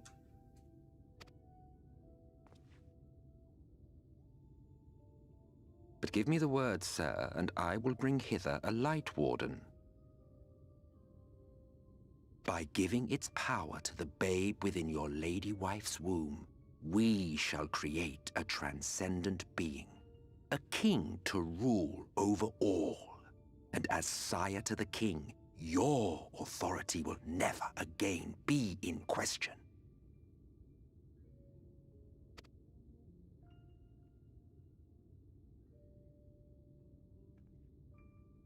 Emmet?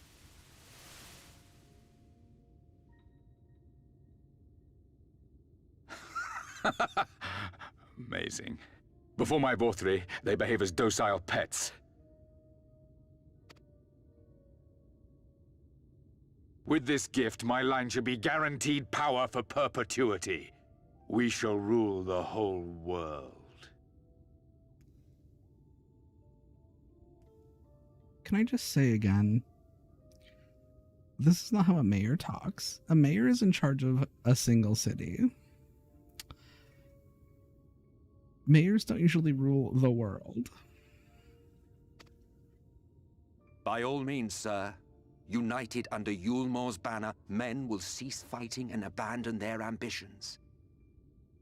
Thus, they will grow fat and complacent, and in their sloth, seal your supremacy.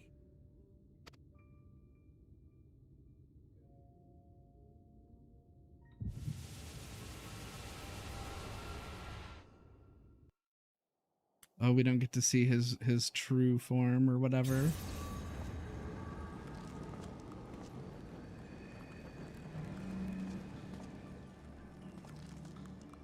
Are you all right? Say something!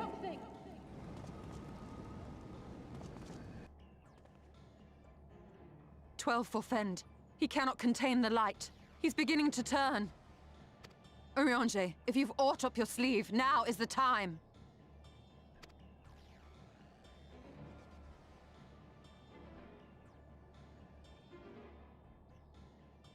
It's changing back.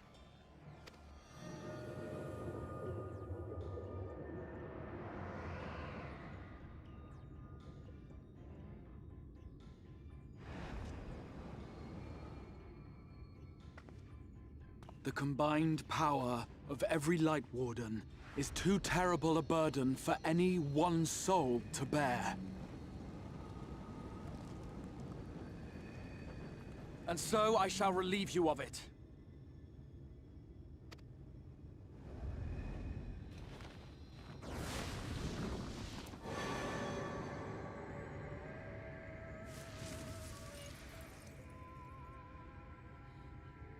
Exarch, what are you doing?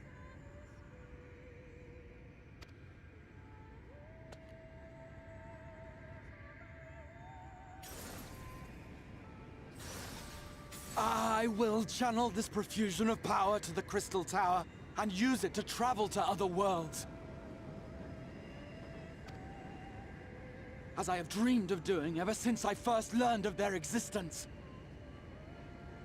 Who would choose to remain here, in this dying realm, when they might go elsewhere and begin anew? Not I. And thus did I use you. No, I don't believe you. It doesn't make sense. Damn you! We won't let you do with him as you please. Do not interfere!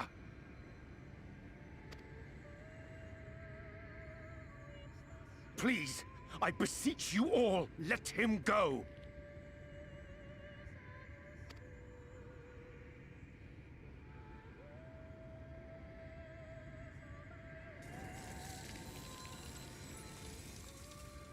You knew of this, Urianger.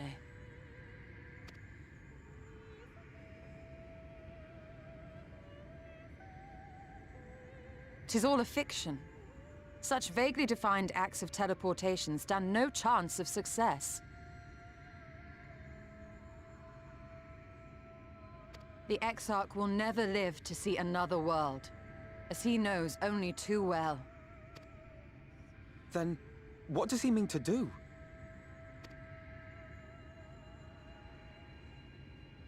He means to take the light with him into the rift, where he will die.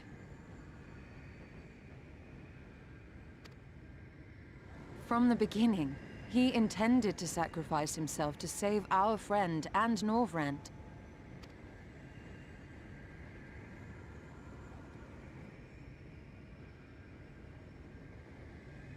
At journey's end, an opportunistic thief makes off with the hero's prize. A paltry way to end a chapter, I concede. See, I'm getting emotional, but I know who it is, even though I'm not supposed to. So, Yet your tale will continue, and my role in it will scarcely be remembered.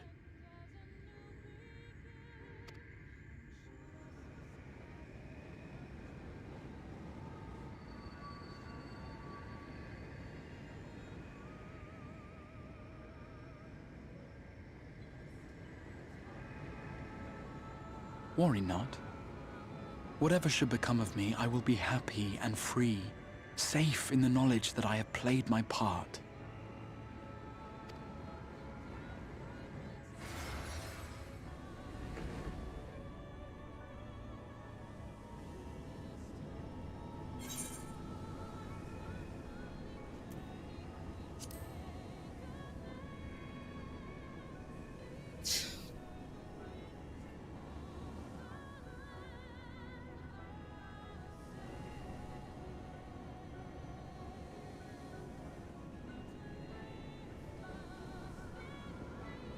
Thank you for fighting for this world, for believing. Fare you well, my friend, my inspiration.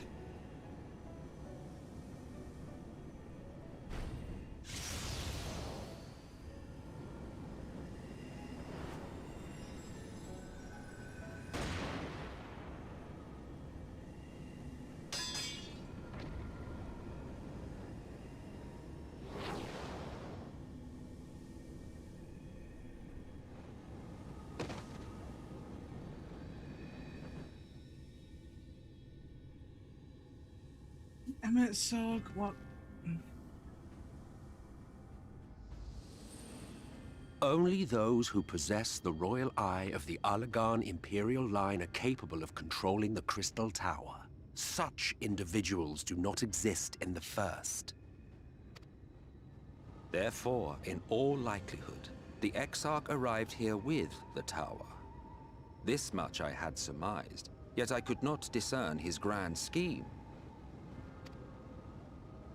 To think that he went through all this trouble for the sake of a single hero. It's almost admirable in its absurdity. Alas, it is not your grand scheme that will succeed, but ours. You bastard! Stay put. Your friend is still alive, but whether he remains so depends on you.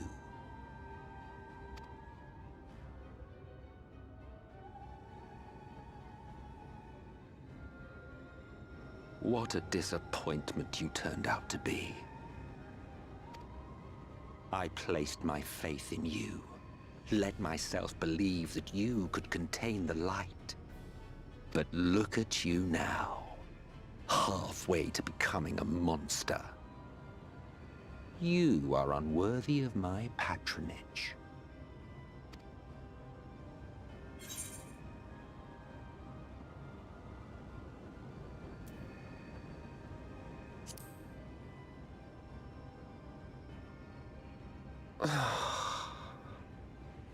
I am an Ascian, My heart's sole desire is to usher in the Great Rejoining. 100 years ago, I entrusted my comrade Logriff with the task of increasing light's sway over this world. This we sought to do by manipulating heroes. When that failed to achieve the desired result, I created Vorthri. But thanks to your meddling, that too has ended in failure. What was your true purpose in approaching us? By your 12, boy, have I not told you before that everything I said was the truth? You were specimens by which I might gauge man's potential as it stands. I genuinely had an interest in you, genuinely considered taking you on as allies. Provided he could contain and control the light. If not, then he, and by extension you, would be of no use to me. 'Twas as simple as that. So, we've been found wanting. How disheartening. But even had we fulfilled your conditions, there was no guarantee that we would cooperate. What then? Then I simply kill you all. At the very least, it would restore the world to the way it was before you went about trouncing Light Wardens willy-nilly. Suffice it to say, it would be most inconvenient to have all that light taken away, and I would be lying if I were to claim his actions didn't have me worried.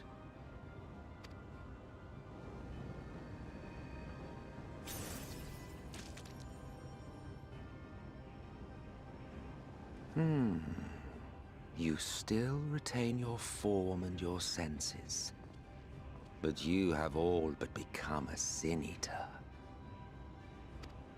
Whether you will it or no, your mere existence will serve to engulf the world in light.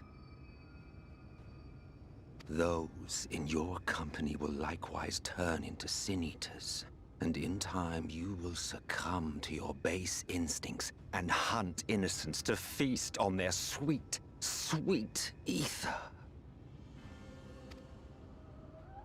Those few with the will left to fight may rise up against you, but before your absolute might, they will quickly know despair.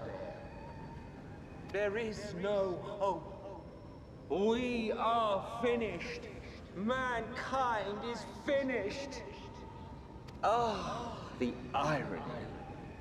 What Vorthri achieved through bliss, you achieved through despair. But I have overstayed my welcome. I shall look forward to seeing you bring the world to its knees, hero.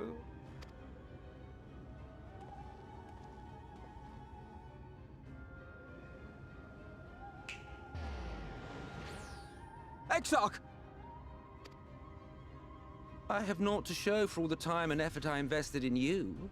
He is a small token for my troubles. I did not expect that I could learn aught from man, but I may yet learn something from all the knowledge he had hoarded for his precious hero.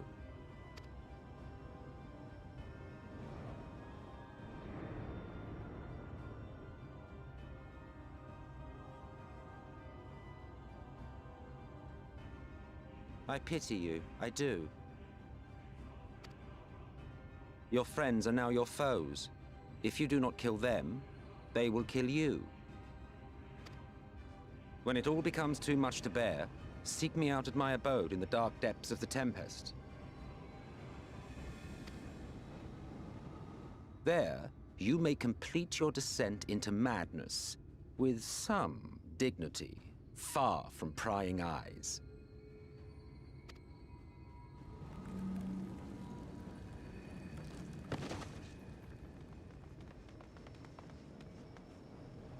Till then, I bid you farewell, Eater.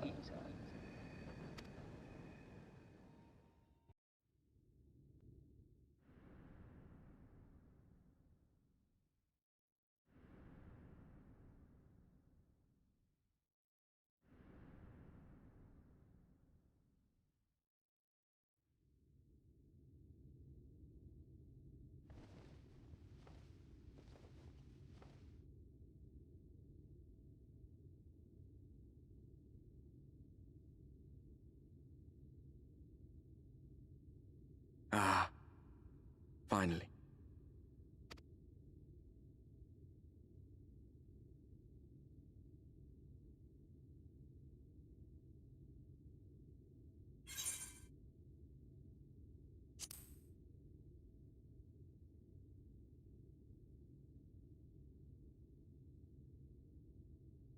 You're confused, and small wonder.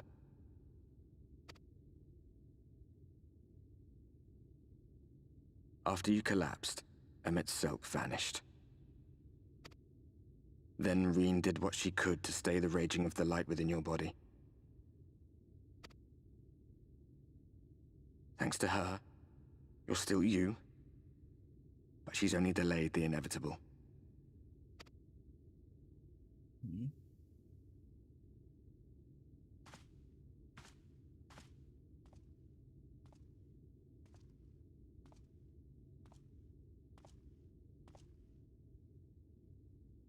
You're not going to like what you see, but you still need to see it.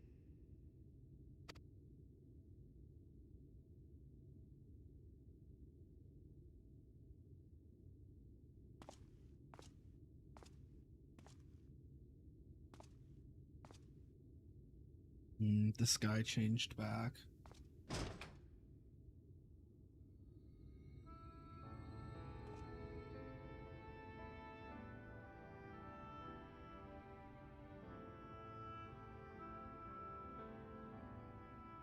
It's like this all over. The whole of Norvrad is shrouded in light again. And it's because of you, and the power you absorb from the Wardens.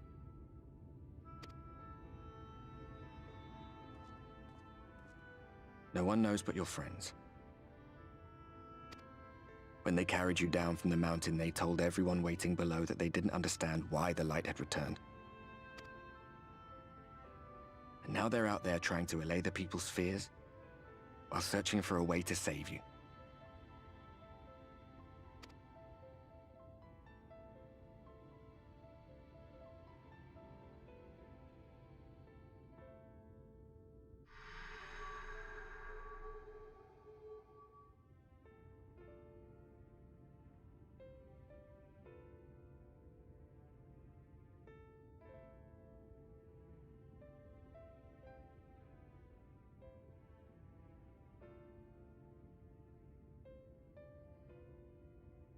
If you're well enough to be up, you're well enough to get some fresh air. Better that than stewing in here. Go on. Go. I love Ardbert. He's such a good boy.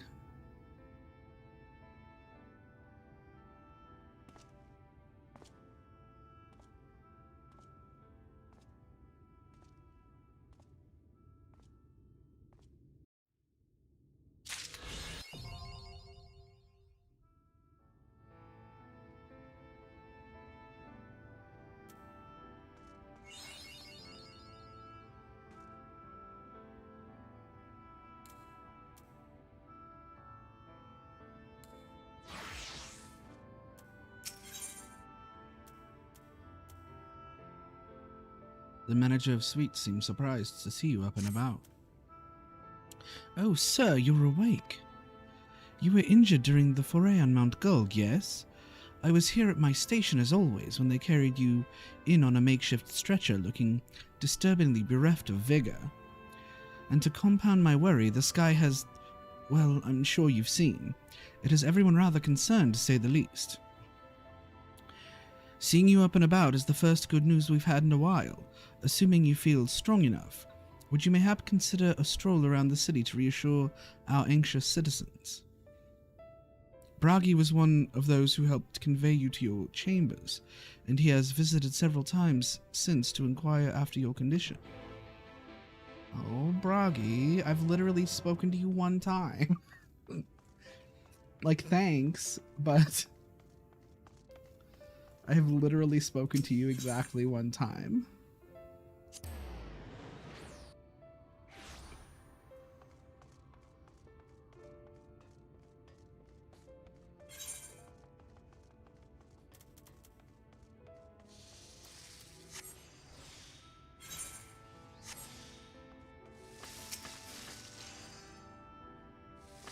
Well, well, look who's back from the dead.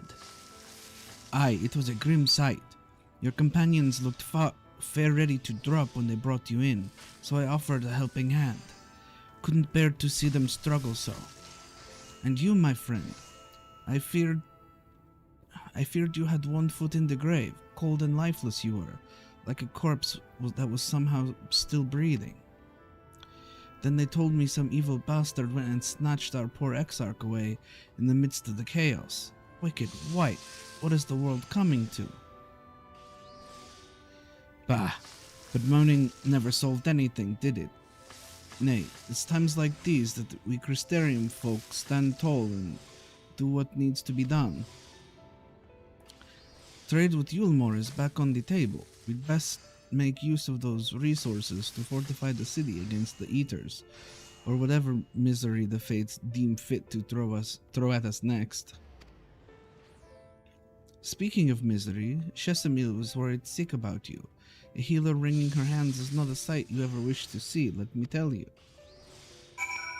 Okay, let's go talk to Shesamil.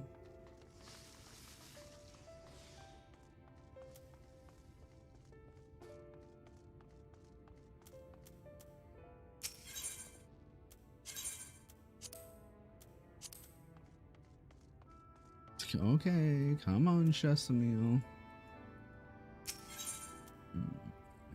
She's next to the Aetherai Plaza. This way.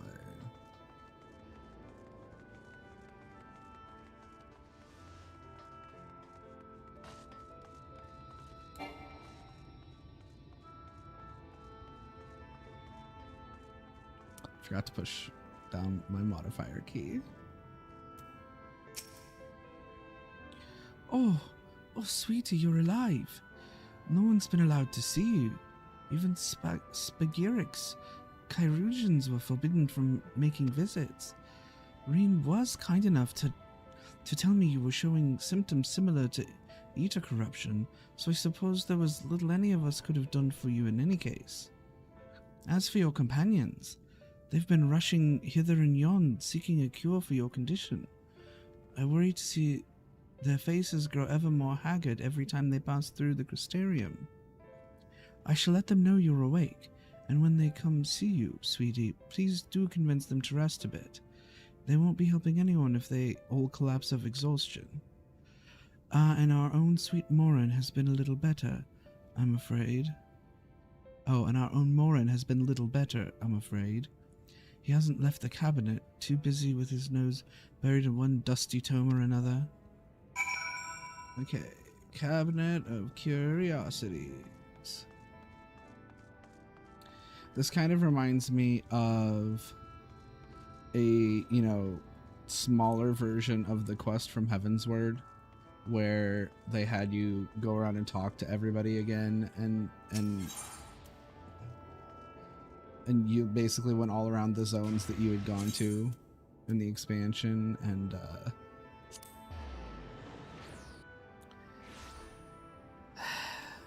then you go and you get something that's spoilery about a friend that something happened to, and yeah.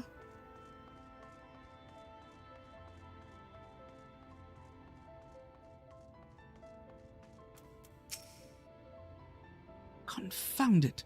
It says the same thing as the last. Mayhap I should approach the problem from a different perspective.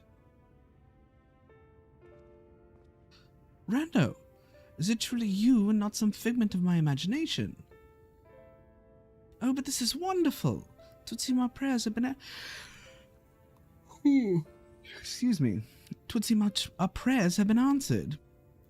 Feeling otherwise helpless, I've been scouring our shelves for the wisdom to explain this most worrisome conundrum.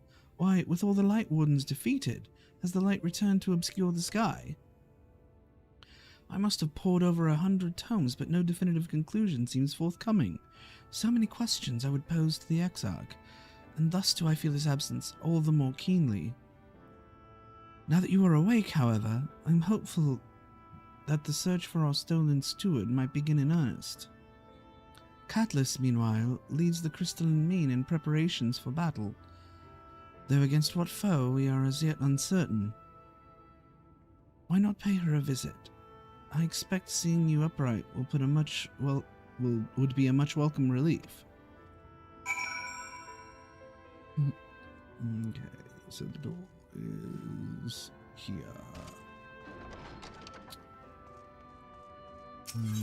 The crystalline mean.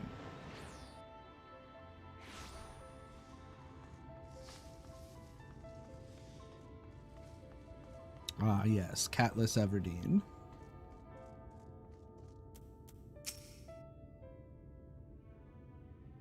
Rondo! And alive and well, I see. You gave us all a proper fright, you know that? Not a day's gone by that I haven't heard folk worrying what's become of you or the Exarch. Anyway, I'm glad you've recovered enough to stand. You're not planning on striking out straight away, though, are you? I was hoping to have a better look at your equipment. If we'd been able to provide you with better weapons or sturdier helms, then maybe you would have won the day and the Exarch would still be here. As such, we're keeping busy consulting each other. Excuse me, it's getting late.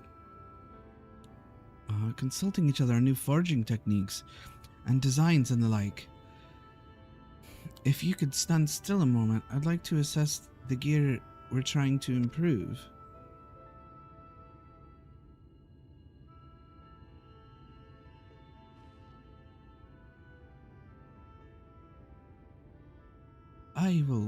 That's some fine work, I must admit.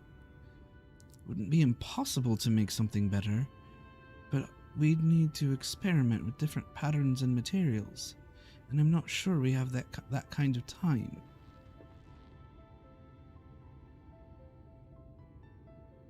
That sounds like a challenge that he would enjoy.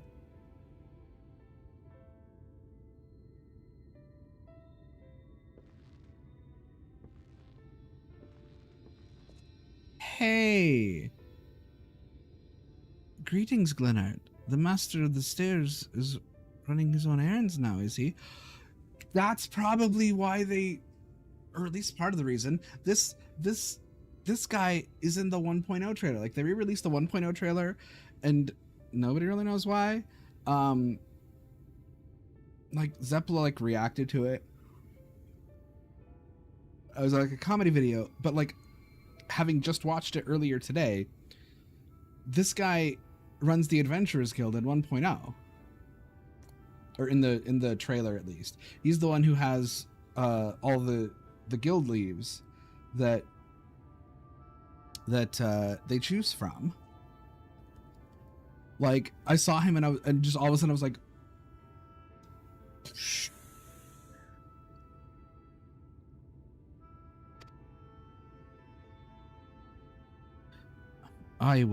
My servers are distraught enough as it is, and I didn't want to crack the whip too hard. But never mind that. I'm thinking our absent genius and his epiphanies are the perfect answer to this predicament of yours.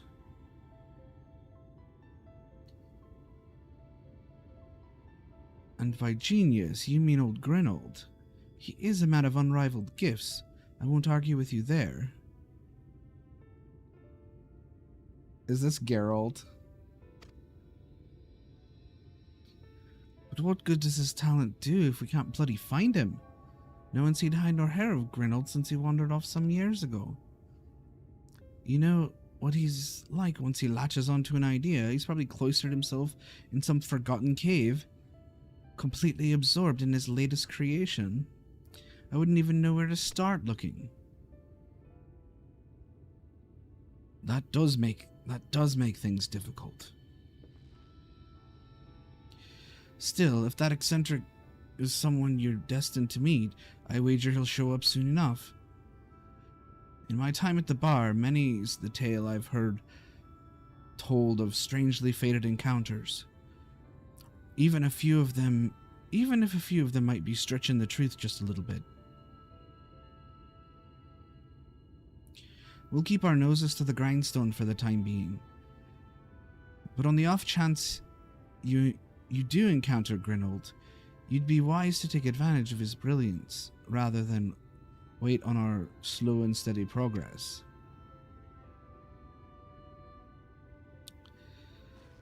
This is all talk for when you're fully recovered, of course. I'll let you get back to convalescing, eh? Ah, before you do that, you're actually the reason I came over here in the first place. I don't suggest partaking of my stock until you're properly well, but if you're passing near the stairs, then I've a regular who's eager to meet you. Okay.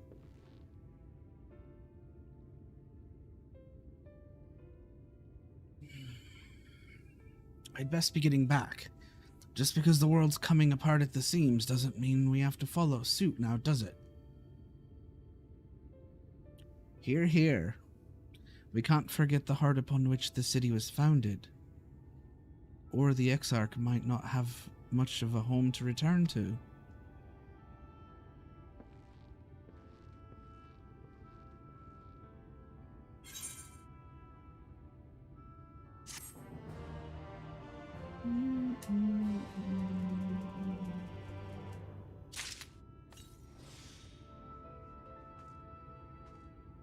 What now, Catlas?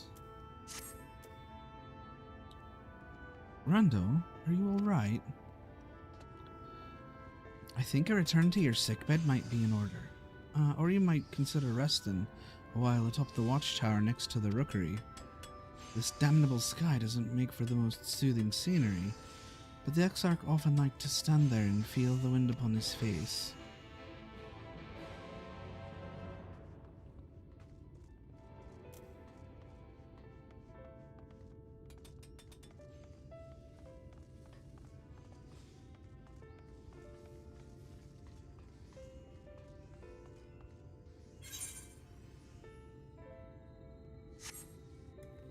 That's right. She said the word rookery.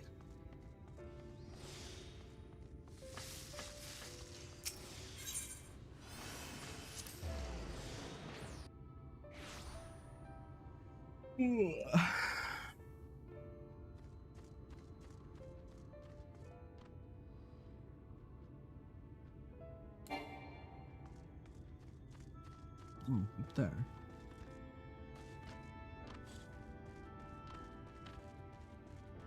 Good old Sem Genmai.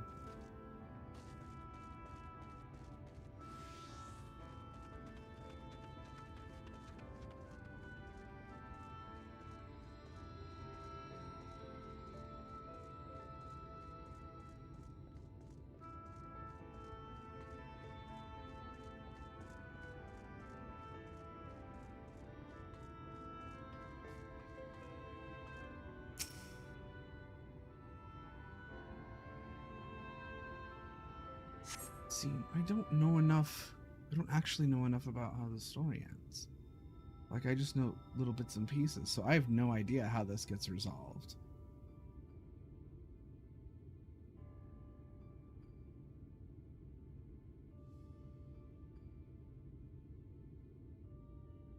The people of this city have spirit, I'll give them that.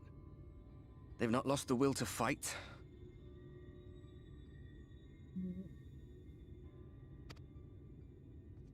It's my boyfriend, my ghostly boyfriend. I can imagine how torn you must feel, looking at that sky. Knowing what it means to everyone. And that you're responsible.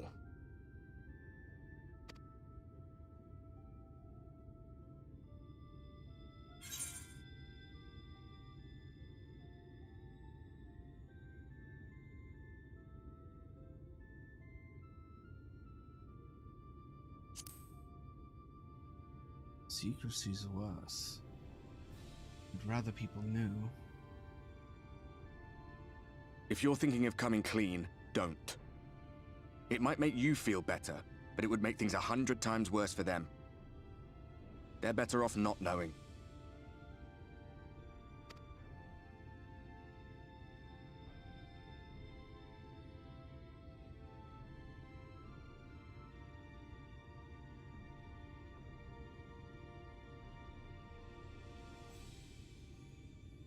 You're in a corner, and there doesn't seem to be any obvious way out.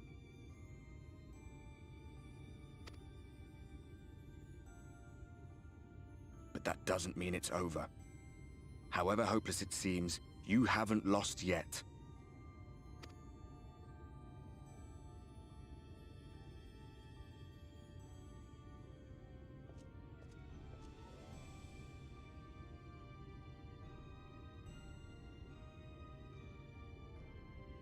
I remember looking up at the sky like this before.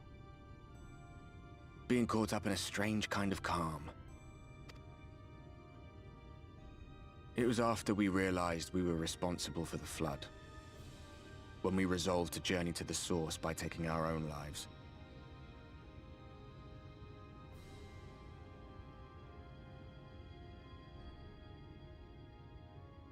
I think that's the important piece of information right there.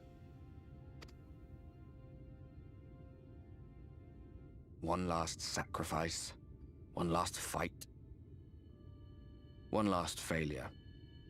And then the Oracle appeared and, well, you know the rest.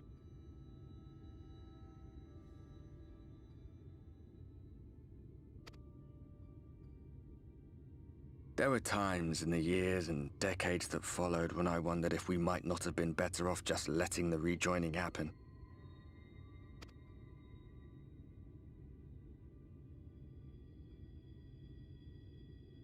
That we'd made one last mistake.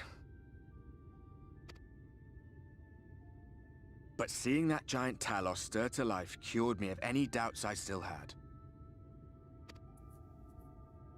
Always we took the burden of fighting upon ourselves.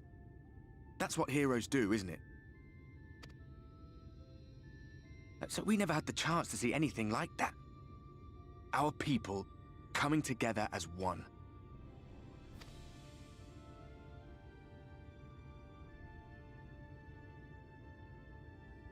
To think that their hope still burns so bright.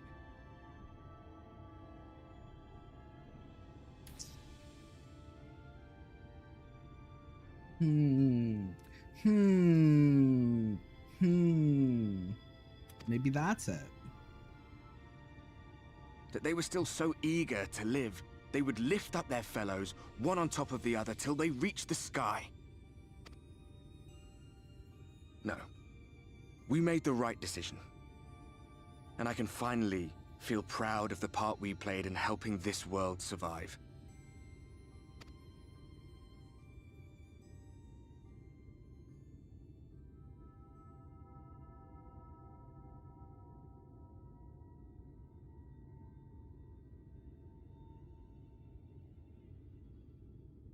Well, come on then. Ooh, I bet something is gonna happen when I bet he's gonna be able to touch me and something's gonna happen.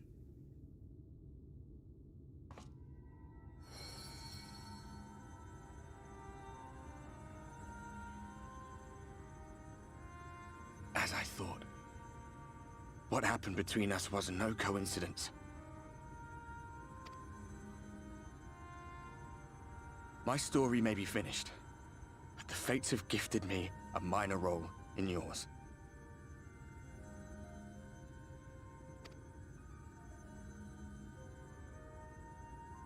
I suspected as much the moment I realized you could hear me. But it's hard not to doubt yourself when you're the man who caused the flood. I was afraid to do anything more than watch for fear of making things even worse. But no longer.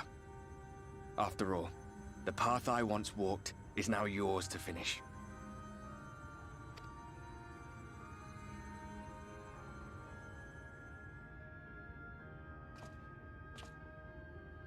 For what it's worth, I cast my lot with yours.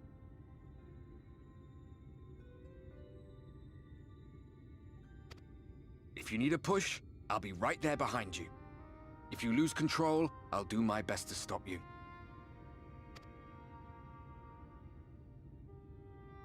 So, let us be about it, hero.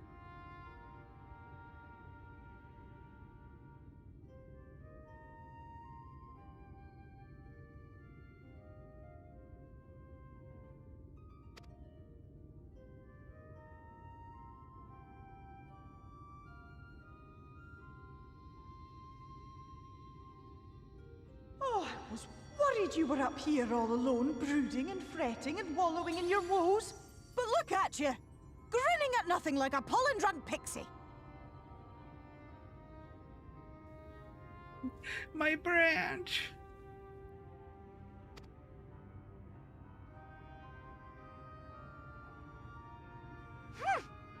Look at what you've done to your ether. It's a mess. And you have cracks running all through that pretty soul of yours. My poor little sapling. Whatever am I to do with you?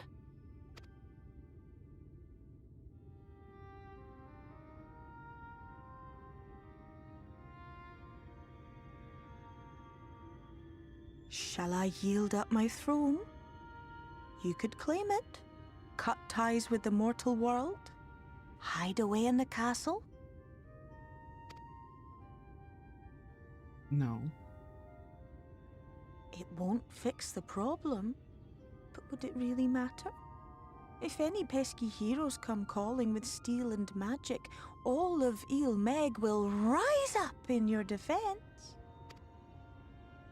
My crown and scepter are yours, if you want them.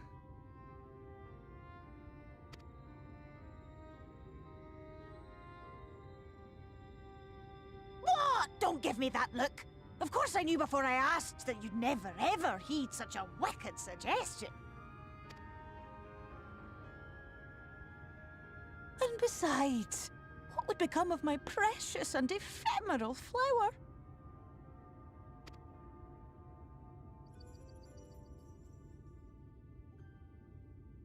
Oh, my dear beloved sapling. You are lost, confused, and have precious little time to gather your wits. Your kind is always so preoccupied with what lies ahead, and so we muddle your vision with fog and glamour. But such trickery is easy to see through. Stand very, very still. Think not of where you need to go, but where you are right now at this moment, at this time, in this place.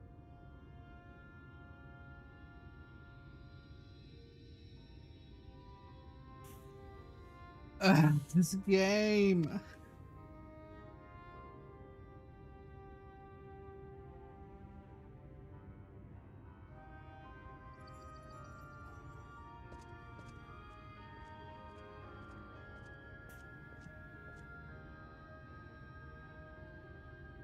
Our cairn of crystal.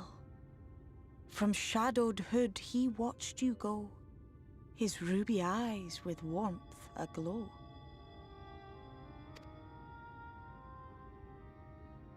See yourself as he saw you, and that shall be the clearest clue.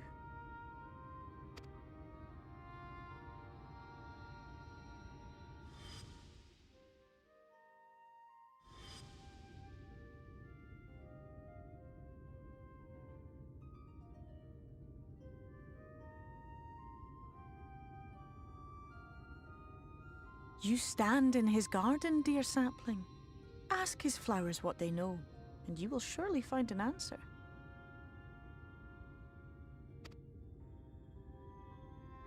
But what will you do with it, I wonder? I'll be watching and waiting. Waiting and watching.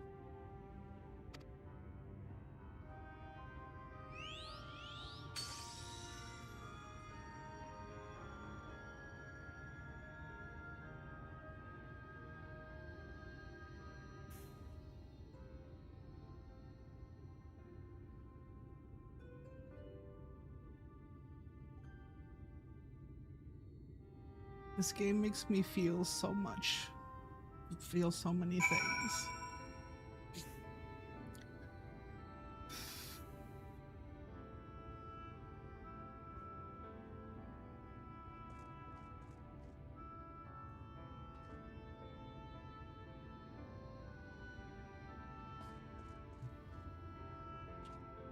Ta-da!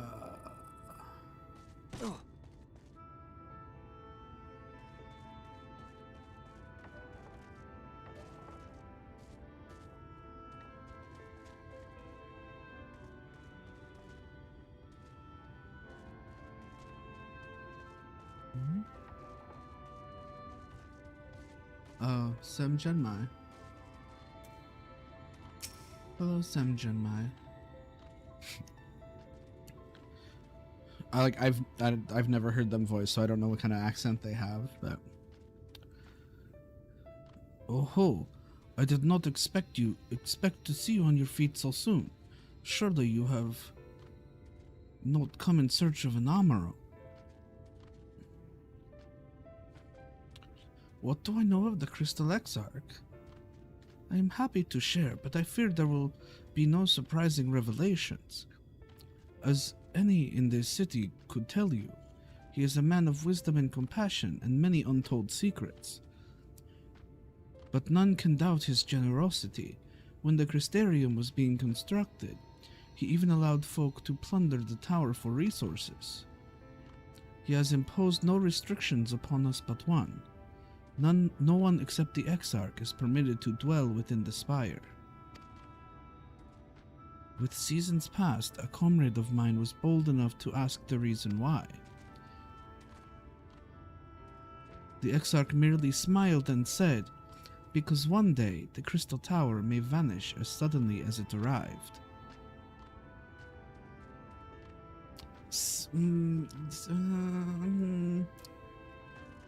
Like, I have so many, like, sprouts of ideas.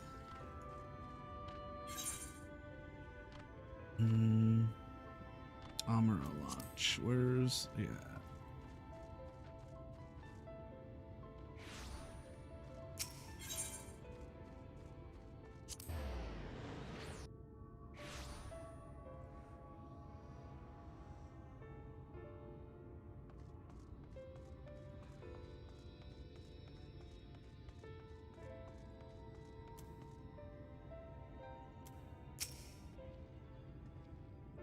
Sword. Rando, it's good to see you awake and alert, my friend. What's this about? You're not writing the Exarch's memoirs, are you? I'm not sure how much I can tell you, considering we avoid asking too many questions. Unspoken rule and all that. If anyone has any fresh insights to share, then it'd be Captain Lena, I'd say. She lost her parents to an Eater attack, not long after she was born, and the Exarch saw to her upbringing. Outward appearances aside, those two are like grandfather and granddaughter. I imagine the news of his predicament hit her doubly hard, not that our proud captain would ever let it show. If you decide to talk to Lena, she'll be at her usual post at the Ascensor Gate. So...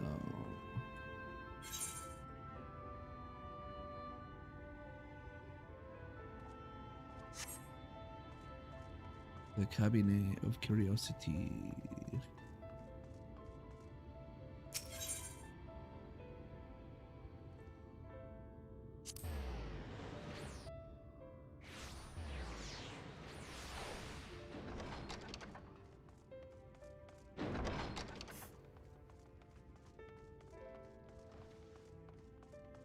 Seriously though, this game makes me feel so many things.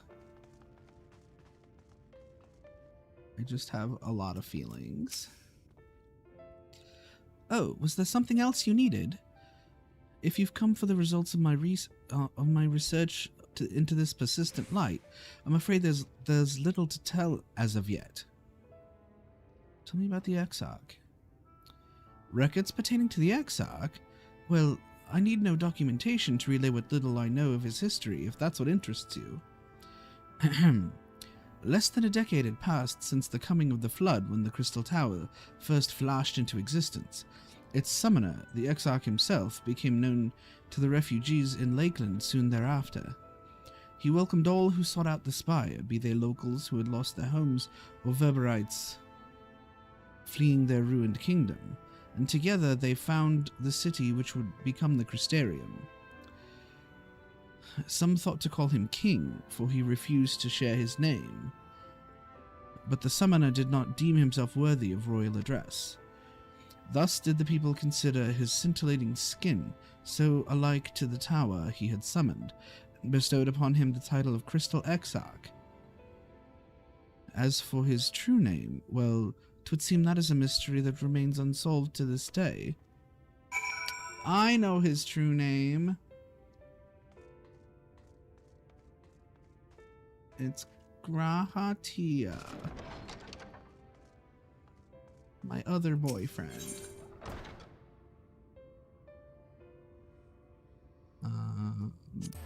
It's out here, right? Yeah.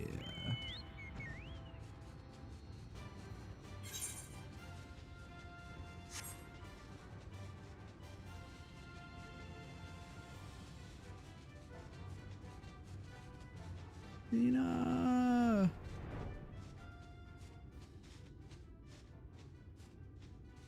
Lena?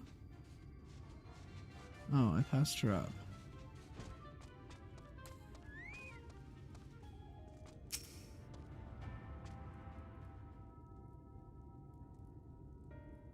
Rando, I was not told that you had woken.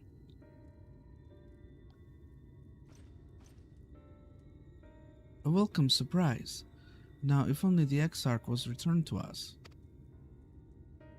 He was taken by this rival of yours, was he not? Your companions mentioned they had an idea of where to find him. And so I bristled when they asked for patience. I did not understand their hesitation until I saw that you had fallen. Only then did I realize that I had no business rushing ahead. Even so, the delay has been no less agonizing. In the moments before he left to join you in Colusia, the Exarch entrusted me with a key. It opens a door in the ocular to a chamber known as the Umbilicus. This room is the heart of the tower, into which only the Exarch himself is permitted to enter.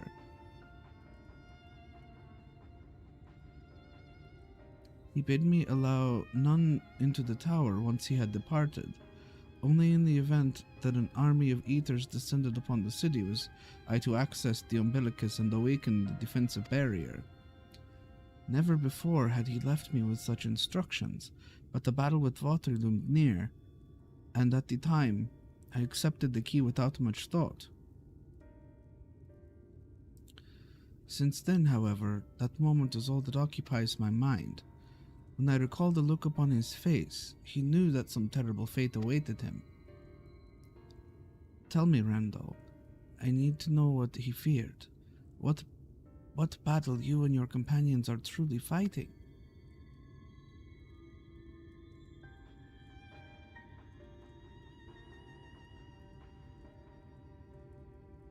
Forgive me. I trust the Exarch, and I should not be voicing these doubts when he is not here to respond to them personally. But you have come to me with a question of your own, have you not? Can I have that key? Ah, I see. I am not the only one who burns for answers. The time has come to open the tower's heart.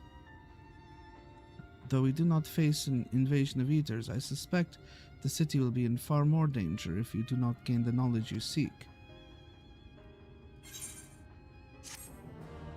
Yeah, can I have that key?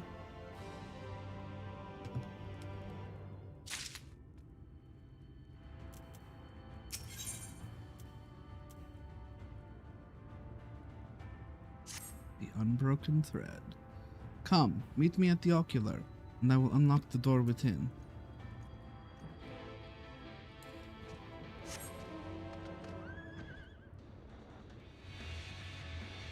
Okay.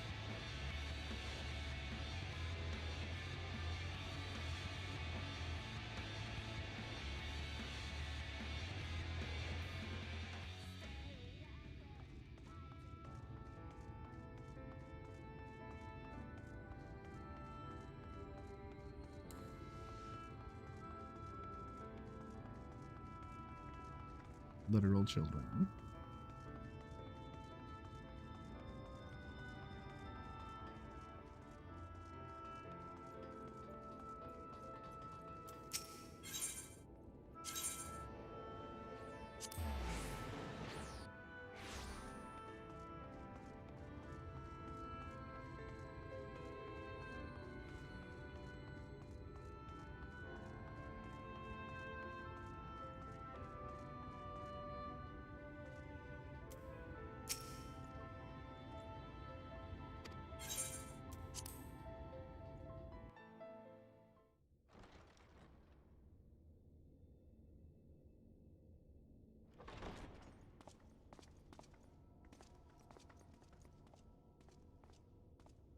I have unlocked the door to the umbilicus. You are free to enter. Once you have what you require, I'll see it sealed once more. Until then, I will remain without.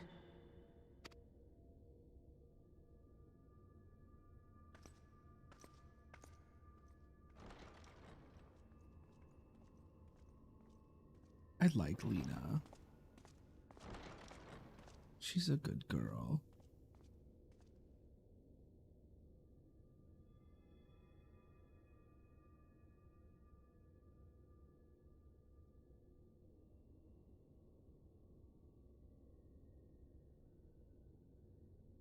That looks Oligon. Oh, let's get an echo so I know how to work it.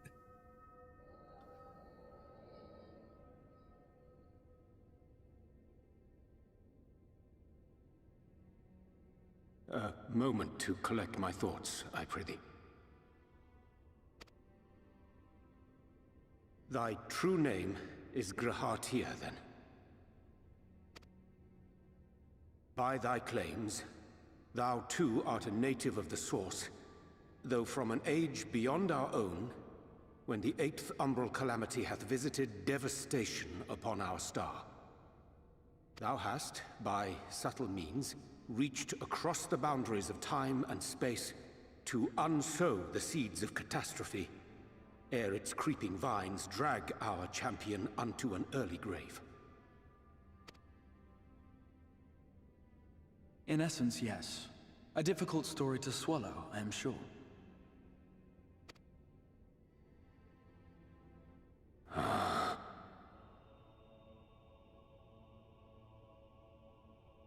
I doubt not the veracity of thy words, not the account of thy coming, nor that of the fated calamity. Yet my mind straineth still to apprehend the enormity of this tale. Wouldst thou favor me with a gradual unfolding of its chapters? Certainly. But where to begin? I should start with those great minds who survived the calamity, Sid Garland being perhaps the greatest. In hopes of staying the unending tides of war, he and his fellows pursued all manner of possible solutions. One of these was rooted in a theory which unified several fundamental principles discovered over the course of the Warrior of Light's adventures. It proposed a method by which one could enter the River of Time, traverse the rift, and leap between worlds. Of course it was Sid. Perfecting that idea, however, was a work which consumed their lifetimes, and thus was it left to future generations to decide whether theory would be put into practice.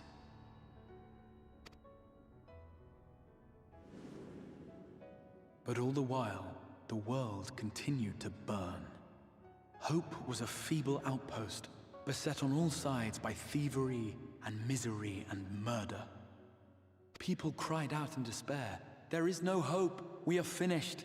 Mankind is finished."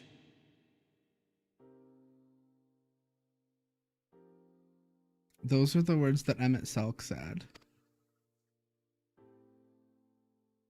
Then others raised their voices in answer.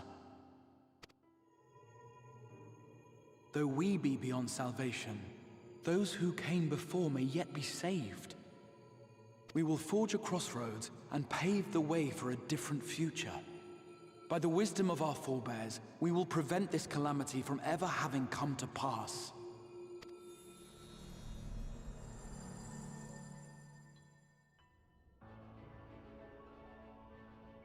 The fighting went on unabated, but some few took up Sid's research and labored to realize those impossible ideas. After 2 centuries of labor, their descendants finally succeeded in awakening the Crystal Tower, an integral part of the process, and, in doing so, roused its caretaker, me.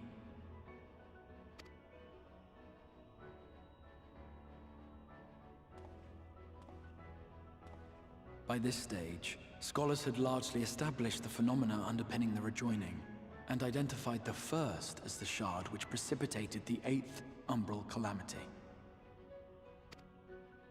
This grand structure was already capable of storing the energies required to attempt the translocation.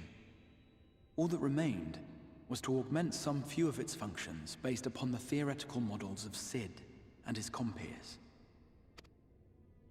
And by means of such technologies didst thou effect thine arrival in the first, to an age before this star had joined with the Source.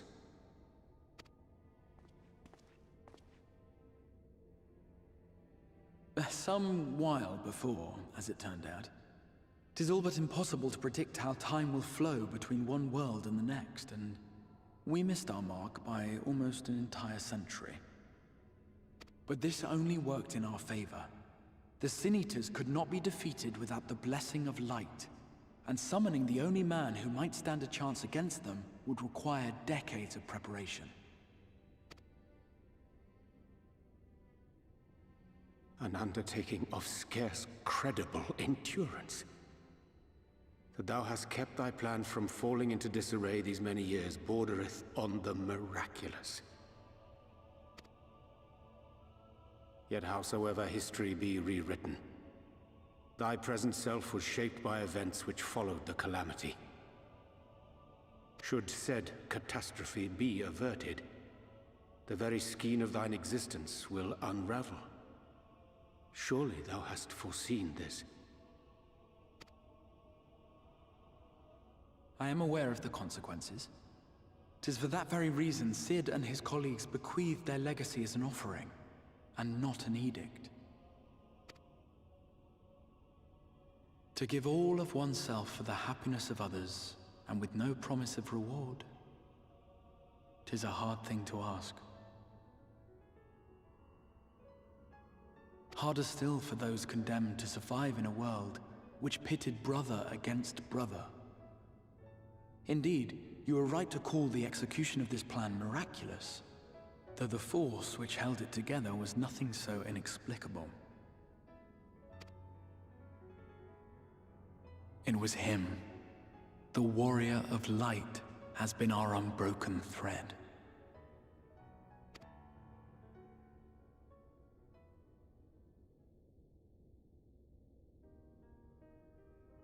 Where others would stumble and fall, he would rise above. Where others would break and run, he would carry on. The warrior of light's tale is one of unyielding bravery. To tell it was to feel courage. To hear it was to feel hope. It was a breath of inspiration in an age of suffocating shadow.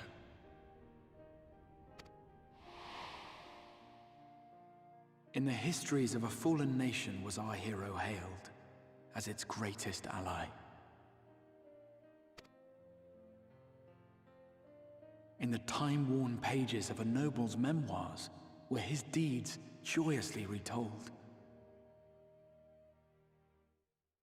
Dad. For many, these stories were the flame which warmed them through the coldest of nights. Hakuro. No, that's not Hakuro. It's not tall enough to be Hakuro. And so it should come as little surprise that the plan found no shortage of volunteers, concerning as it did the Warrior of Light himself. It was their chance to add their own verse to the hero's saga. He was the lodestar that brought them all together, to send their final message back through time and space to him.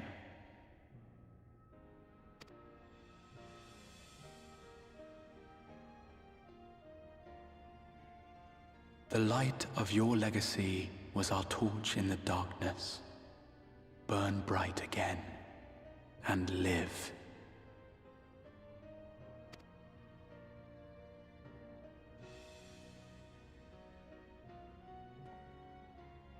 I am merely the bearer of that wish, come to ensure it is safely delivered.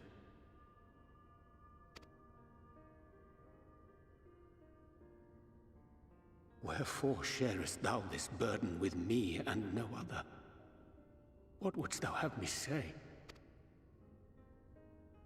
That you will be my accomplice?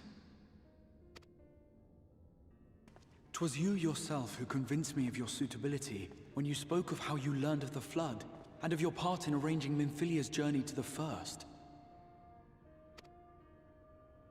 Your actions showed uncommon resolve. 'Twas clear you were committed to the cause of saving this world. I knew I could trust you to choose the right path forward, even if that choice came with a heavy price.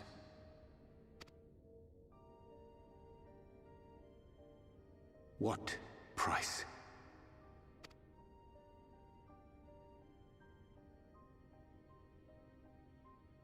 When all is said and done, and the last of the Light Wardens lies slain, I will absorb their corrupted ether, and then I will die. Knowing what I know of your companions, not to mention your champion, they will try to stop me. But in saving one, they would save none. Therefore, I implore you to aid me in concealing my identity, and ensuring this tale ends as it must. To this end, I would have you take what I have told you of the Calamity, and make of it a portent. A prophetic vision you beheld in the swirling chaos of the Rift.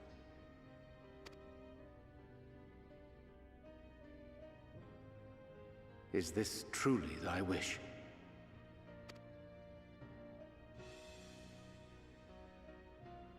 History remembered the Warrior of Light, as I knew it would. And I will suffer no other to rescue the champion whose star has charted my course.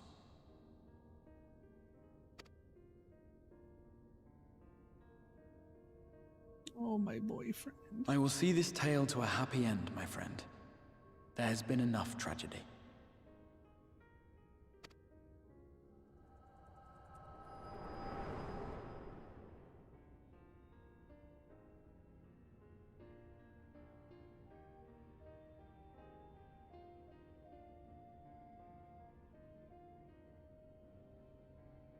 Careful now. If you lose control again, the Light could claim you for good. Although it's probably only a matter of time before you succumb to the change in any case.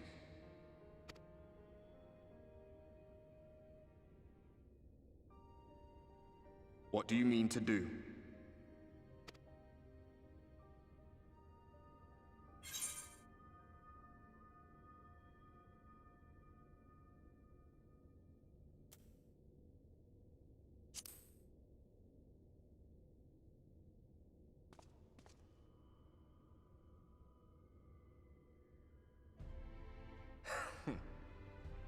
Then we should be on our way.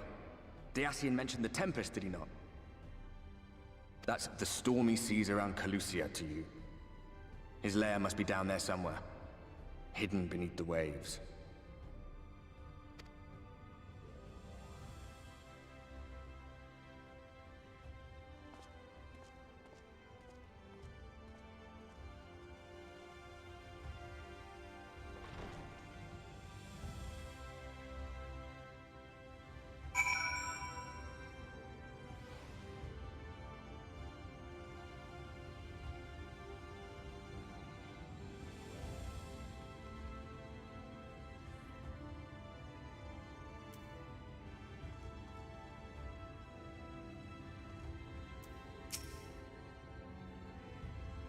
Did you find the answers you sought? If there's nothing more you need, I will go and lock the door.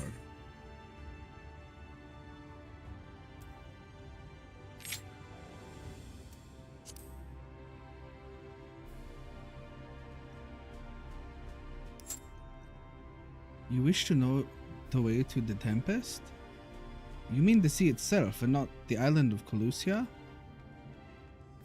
If you'd make a request to the Tamers, they will provide you with an amaro, but... Alright. Do you mean to leave right this moment? Alone? I am not sure that... Nay, I will not seek to stop you. Go with the blessings of the Shadow, and I shall await Your safe return.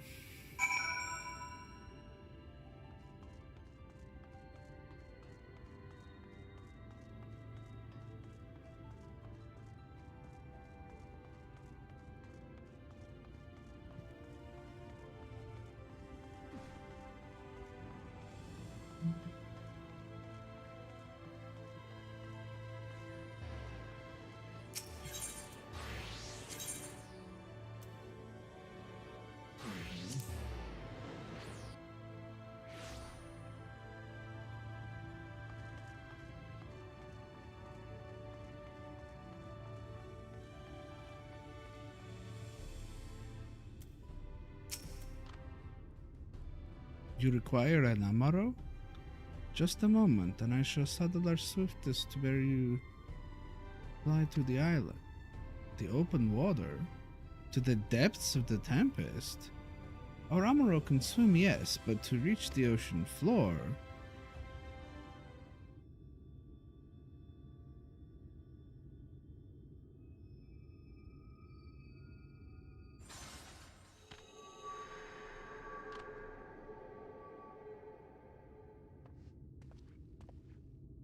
Ah, we have found thee.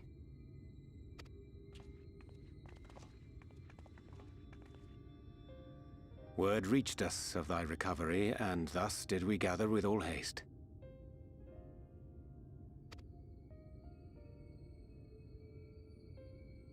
Ah. By thy looks I gather thou hast gleaned that which I came to tell thee.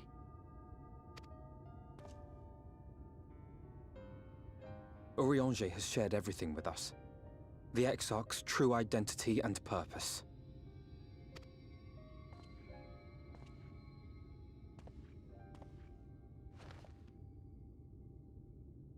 I offer no excuses.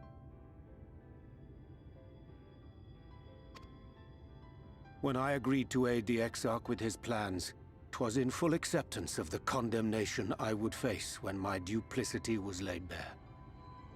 Urianger, you only do these things out of the best of intentions. Yet it is not rancor, but resolve that I sense in thee. Thou art fully intent upon walking thy path to its end, art thou not? If thou canst forgive my deception, or, failing that, set aside thy displeasure for a time, I do beg leave to follow thee. What strength and wisdom I possess are thine to command.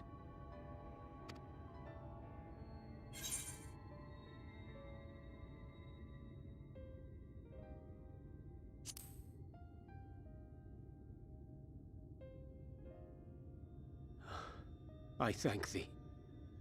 Doubt not but that I will do all in my power to repay thy kindness and fulfill the Exarch's wishes.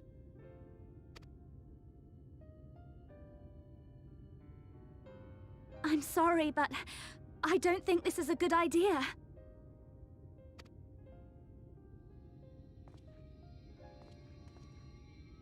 Leaving the Crystarium, I mean, with or without Urianger.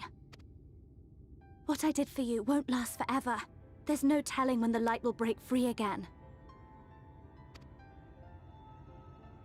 Please, you must stay here. At least for a little while longer. We will find a way to cure this, I promise you. How can you make promises? We don't even know where to start. Alize, please. You know Reen was only trying to help. Of course I know! I know only too well! But making promises you have no way of keeping is not a kindness. It's a lie. Plain and simple. We've all searched high and low for an answer, and every one of us came back empty-handed. I am not about to stand in his way now. Not after failing him in his hour of need. No! The least we can do is...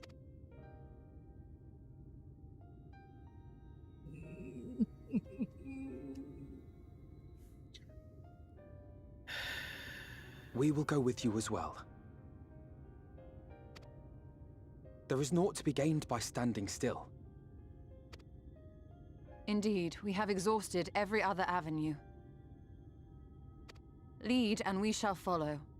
If there is any hope to be found, then we will surely find it at your side. Are we all in agreement then?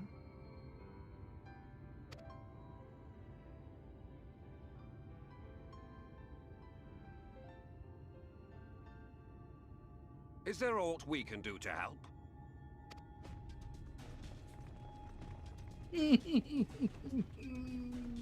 Though we may not know the whole story, we do know you're in for a fight. And while the Exarch's away, it falls to the rest of us to see the Warrior of Darkness is given a proper send-off. You told them? No. Well, not in so many words. I love Lena.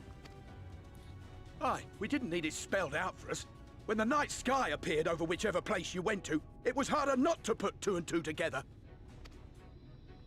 From the moment I heard that you and the Exarch shared the homeland, I had my suspicions.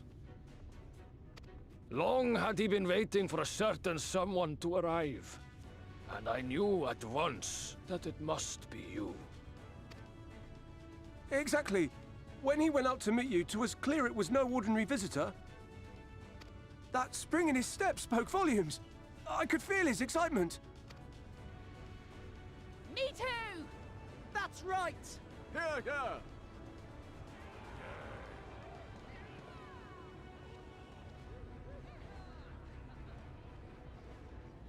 We do not fully understand where you or the Exarch hail from, or why you've all done so much to protect us. But we are deeply grateful nonetheless. So, if there is anything at all we might do to aid your journey, you need only name it. What would you have of us?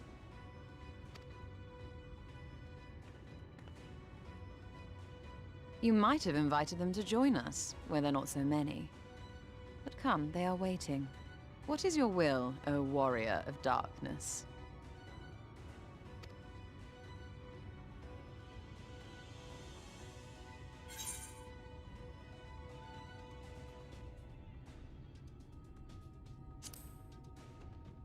Defend the Crystarium until we return.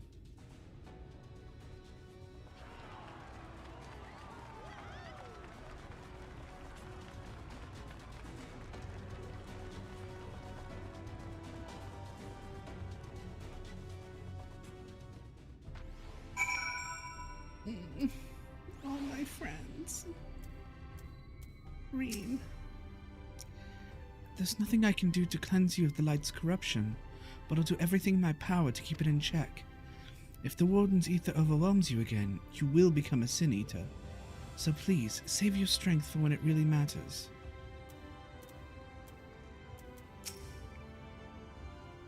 The volunteers who journeyed to Calusia have all been safely returned to their homes. They've also assured us that they will do their best to hold the Eaters at bay in our absence.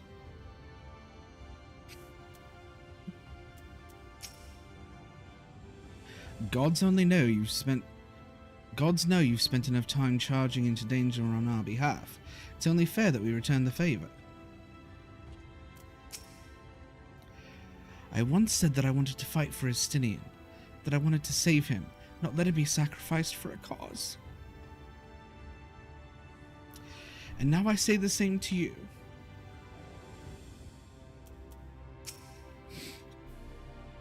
And just so you know, I will not look kindly on any further attempts to leave us behind. We do this together.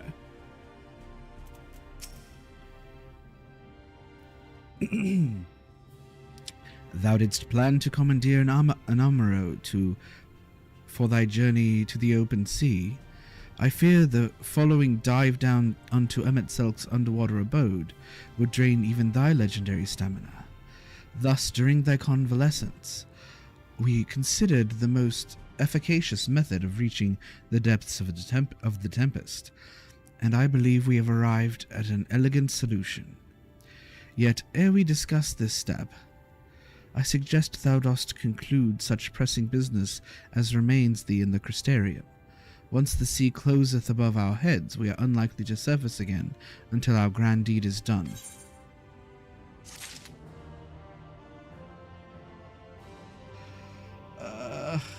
Okay, well, it's almost midnight and I have to go to bed. And I'm not gonna be able to play tomorrow because tomorrow's like 24-hour maintenance. I was really hoping that I would get 5.0 finished.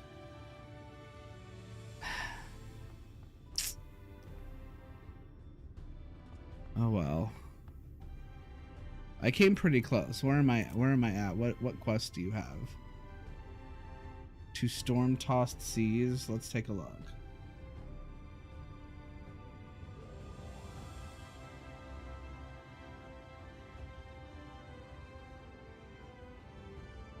Let's see.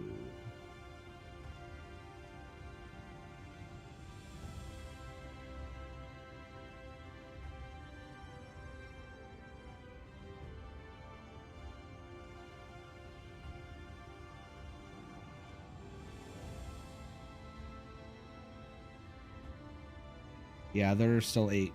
There are still 8 quests, counting the storm-tossed seas. So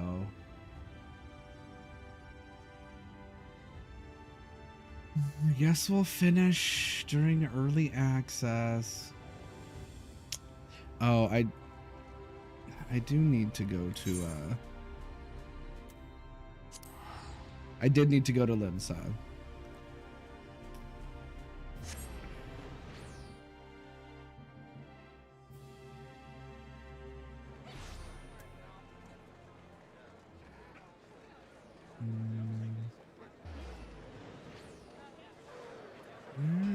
There he is. This is us. So I have 139. Oh, did I ever? I don't remember whether I ever.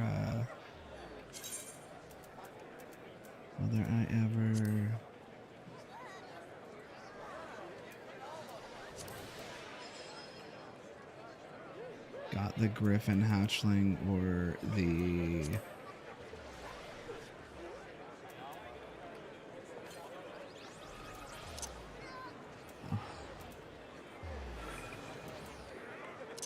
oh, my baby boy.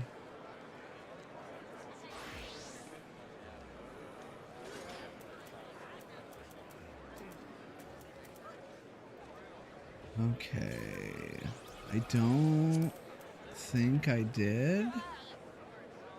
Oh no, there's the Aurelia polyp. So did I also get the? I would assume that I did. I probably would have gotten both of them.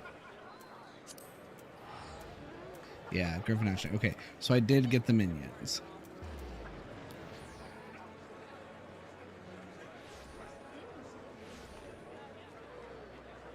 So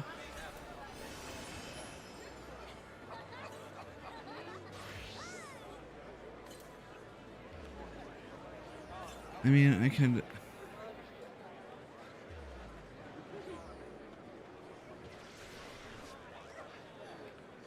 get what, the other 4 of these.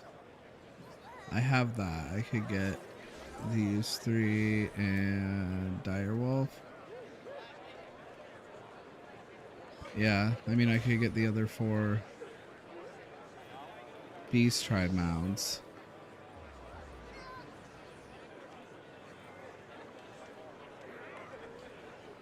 I don't know, man.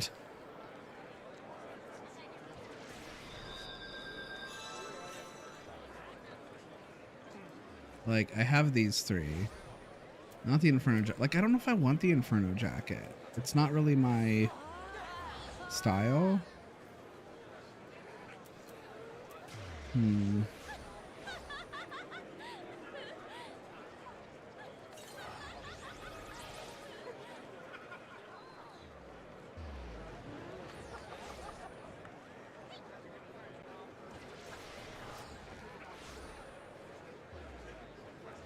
I don't know. It's basically, it's either writing maps.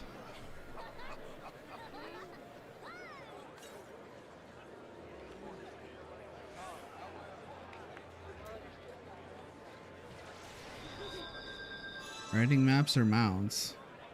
MGP Platinum cards, I suppose, but I don't really need that either.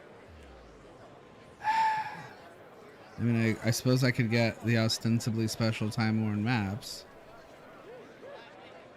But I never do maps.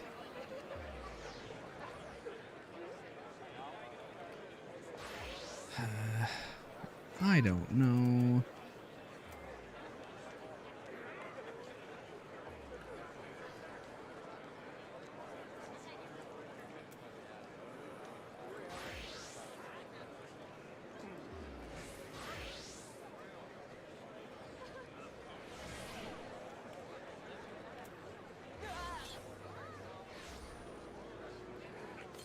I don't know, man.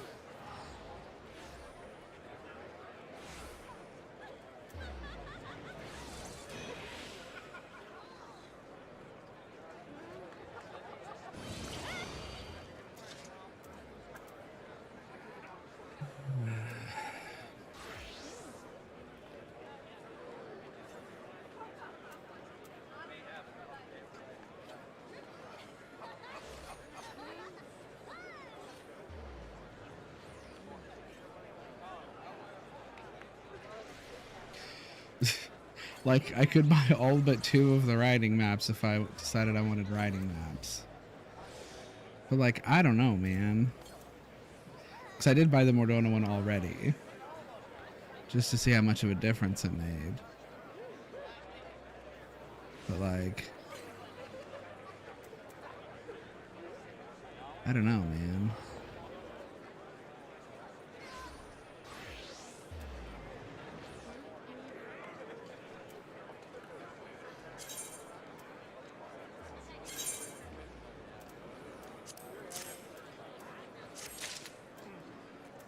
Okay, so there's Direwolf. There's an Elbst. Floral Gubu. And Drake.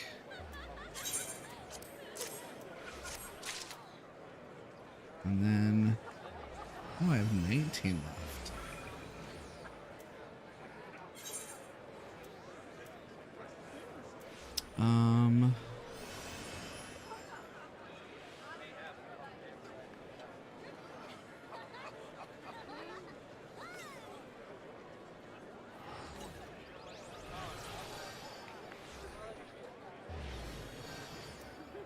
I guess I mean, I could get the 2 orchestrion rolls.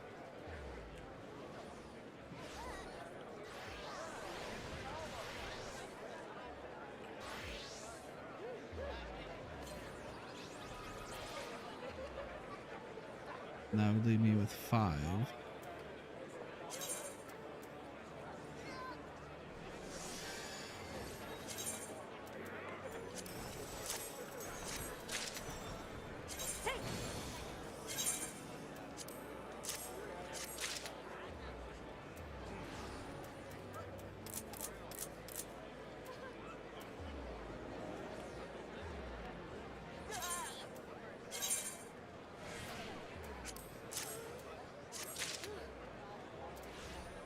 I have so many of those.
Just empty that out.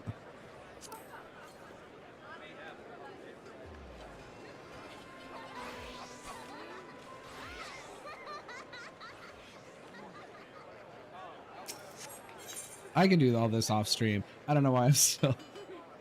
Okay, well, yeah, I'm gonna do a little bit of housekeeping stuff, then I'm gonna go to bed.